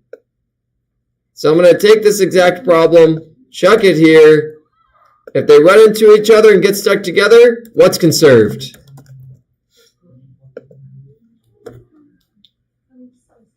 The answer is only momentum. Only momentum. And here's the rules. In an elastic collision, momentum and energy conserved. What is an elastic collision? It's two things that run into each other and bounce off. They are like springy objects. Elastic is like they bounce off each other. Inelastic means they're not springy. They do not bounce off each other. They get stuck together somehow, some way. I haven't given you all a problem like this, but what's kind of crazy is you can have a problem where they partially get stuck together and then they separate and momentum is still conserved. So you can have something hit each other and then they spin off, they bounce off they kind of get a little stuck and then they kind of split off each other. Momentum is still conserved, which is it's so, we use the word powerful, which sounds kind of odd. It's such a powerful tool. You can do so much with conservation momentum. It's used. Physicists love it. Big fans. Oh, look at that. It's on the next slide. Nice. Look at past me. For separation, Yeah, inelastic counts as separation as well. Yeah. Stuck together or separate. Great question.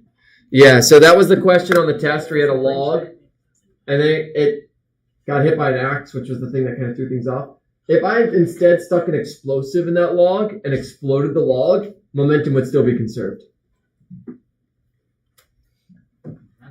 Which is kind of really cool because the momentum I started with, which is 0, the one that travels to the right, its momentum will be the exact opposite of the one that travels to the left. They'll exactly cancel, so when you add them together, it equals 0, which is cool. Another explanation for this is when you're in space, this is how you can move. If you throw a wrench, you will move backwards.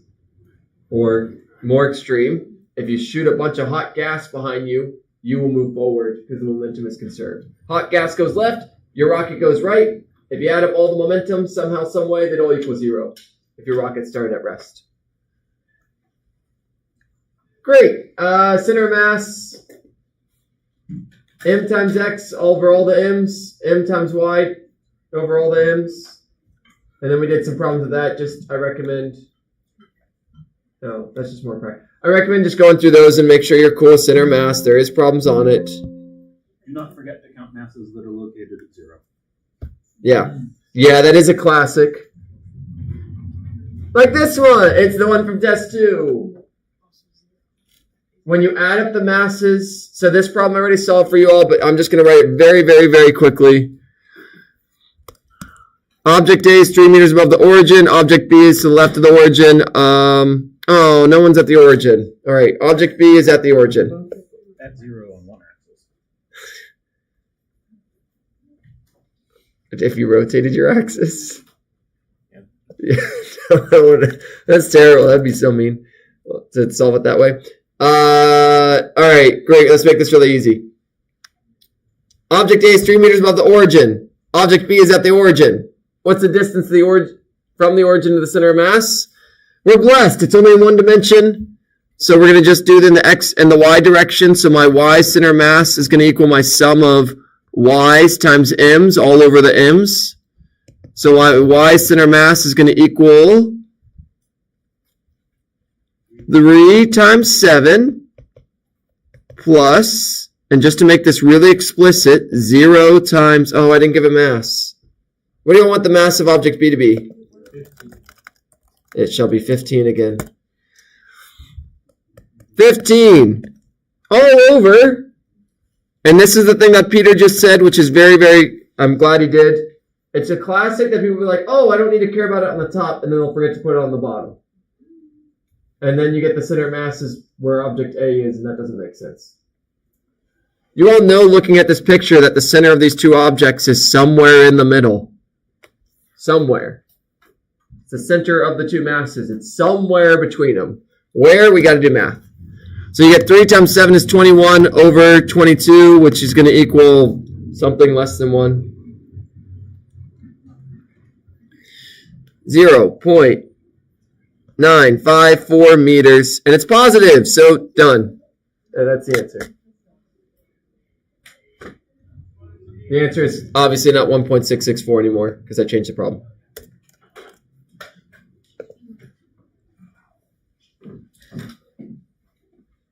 There you go. Easy peasy. Yeah, right? Zoom in.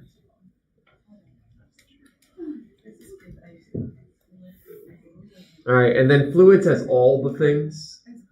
And honestly, my best recommendation with y'all of fluids, there's no way during this review I can do an example of every type. Just go through the previous problems. Go through the problem sets on them. If there's a problem you're not familiar with, try those out. It's got the things. Density, like I kind of already mentioned a lot of these things. If people did pretty good on fluids in the test, I mean, that wasn't a problem that the vast majority of people missed. So maybe people missed various ones randomly, but it wasn't like consistent across the whole class, which is a good sign. So yeah, just, make sure you try out problems on these.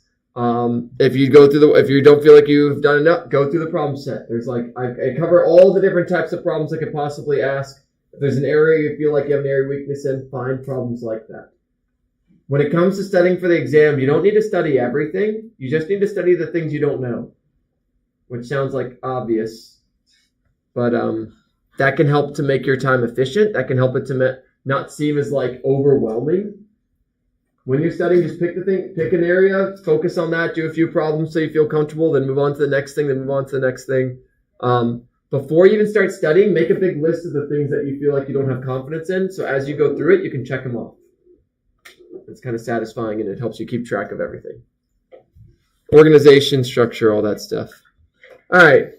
So again, I'm not going to go through too much here. It's too many things for us to spend the time on. It's nice and summarized here. Okay. Spring, whatever. More things. All that's done in there.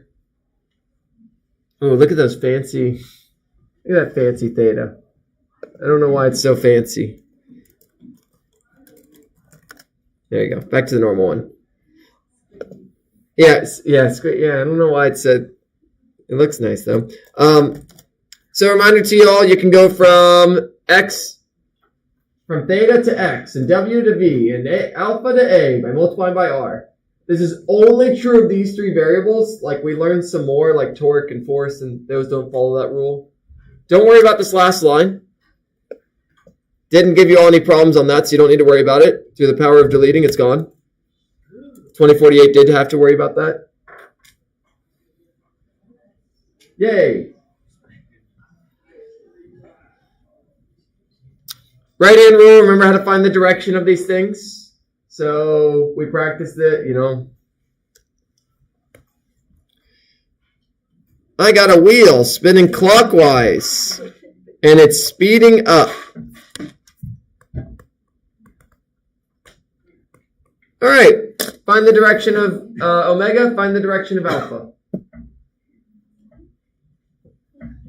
Make sure you use your right hand.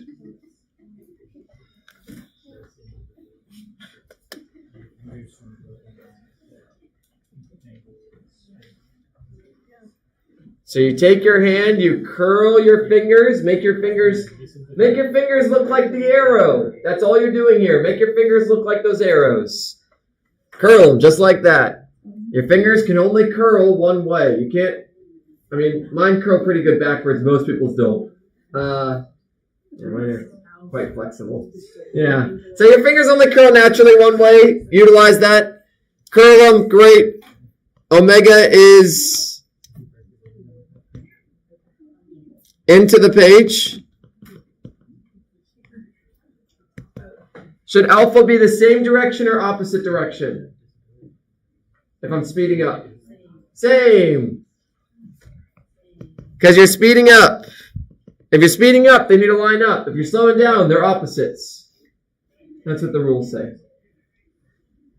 Great. And then here's the angular kinematic stuff. Wow, look at them. They're there. Make sure you all can do these. There'll be like one or two of these.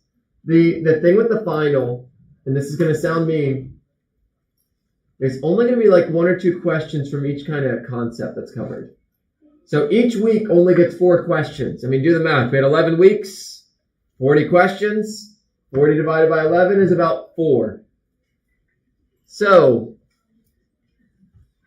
when it came to rotational stuff, and test 1 is 15 questions. Test 2 is 15 questions. The rotational stuff is the last 10 questions. That's how it all splits up. I've made a draft of the exam. I can promise you it's going to follow that format. So, all that to say, rotational stuff is 10 questions.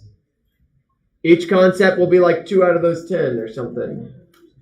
But if you don't know it, you can't do it. Okay, great. Angular kinematics, make sure you can do that. One thing I want to remind you all that it used to be previously, centripetal force. So don't forget about this. If you're going in a circle, something is keeping you going in a circle. A force. The sum of forces pointed inwards/outwards is keeping you in the circle. Otherwise, why would you be going in a circle? This is called the centripetal force. The sum of the forces is equal to that. So, centripetal force, F_c. One day I'll remember the shortcut. There it is. Equals MAC equals MV squared over R equals the sum of forces pointed inwards, outwards.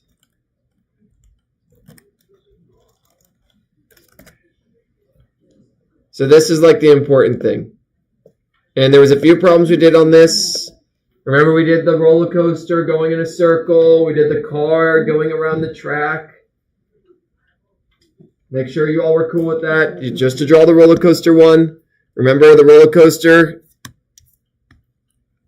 At the top, force of gravity and force of normal force both point down. At the bottom, normal force and gravity point opposite directions on the side.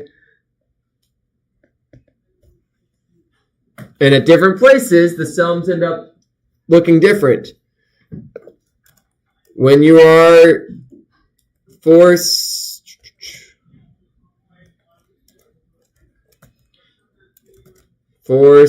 in is positive,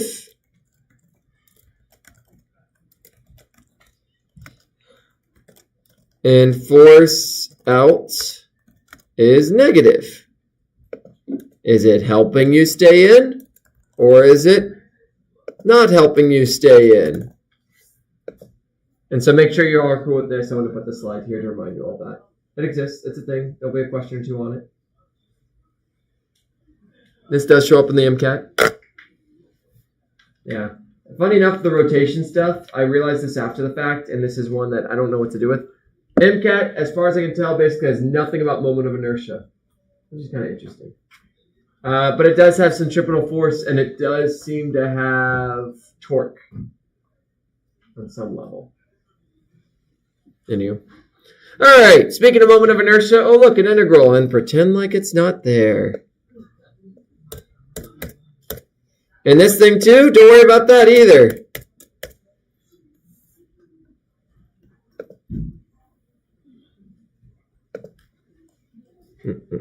Just going to copy.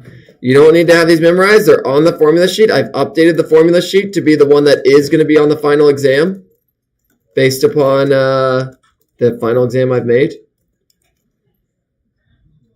So here's all the moment of inertias that will show up on the exam that are on the formula sheet as well.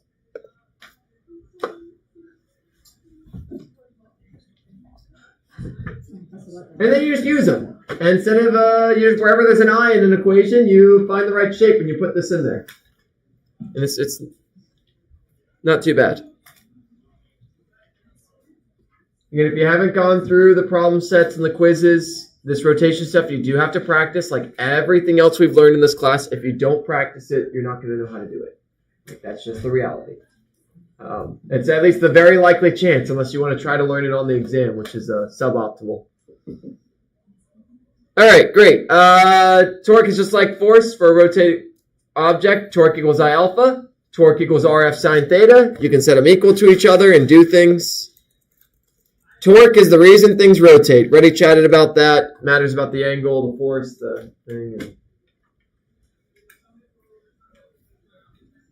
And there's only 2 more things, and then we'll call it good.